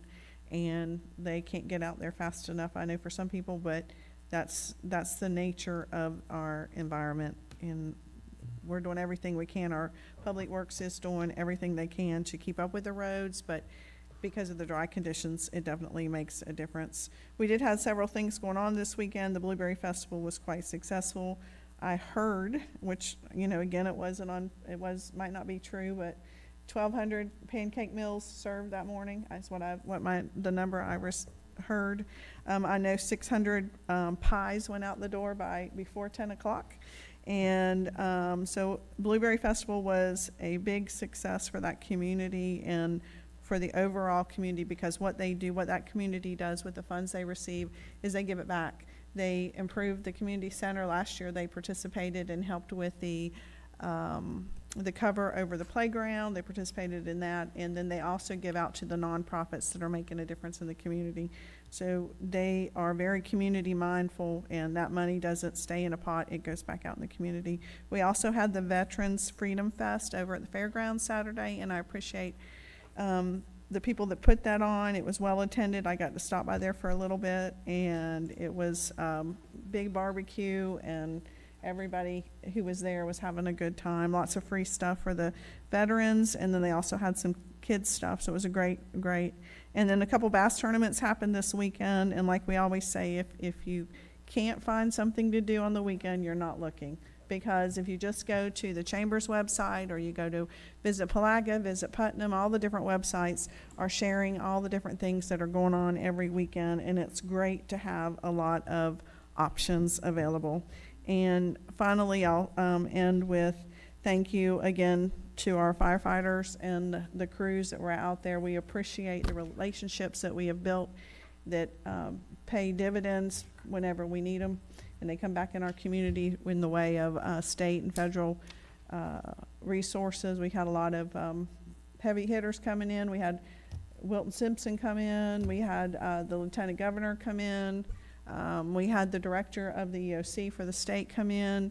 And it was great to have them in our community, and great for them to understand our needs and be there to help us. So we appreciate all that. But we really appreciate the boots on the ground. And like Mr. Grimes said, it's not over. The mop-up is still happening.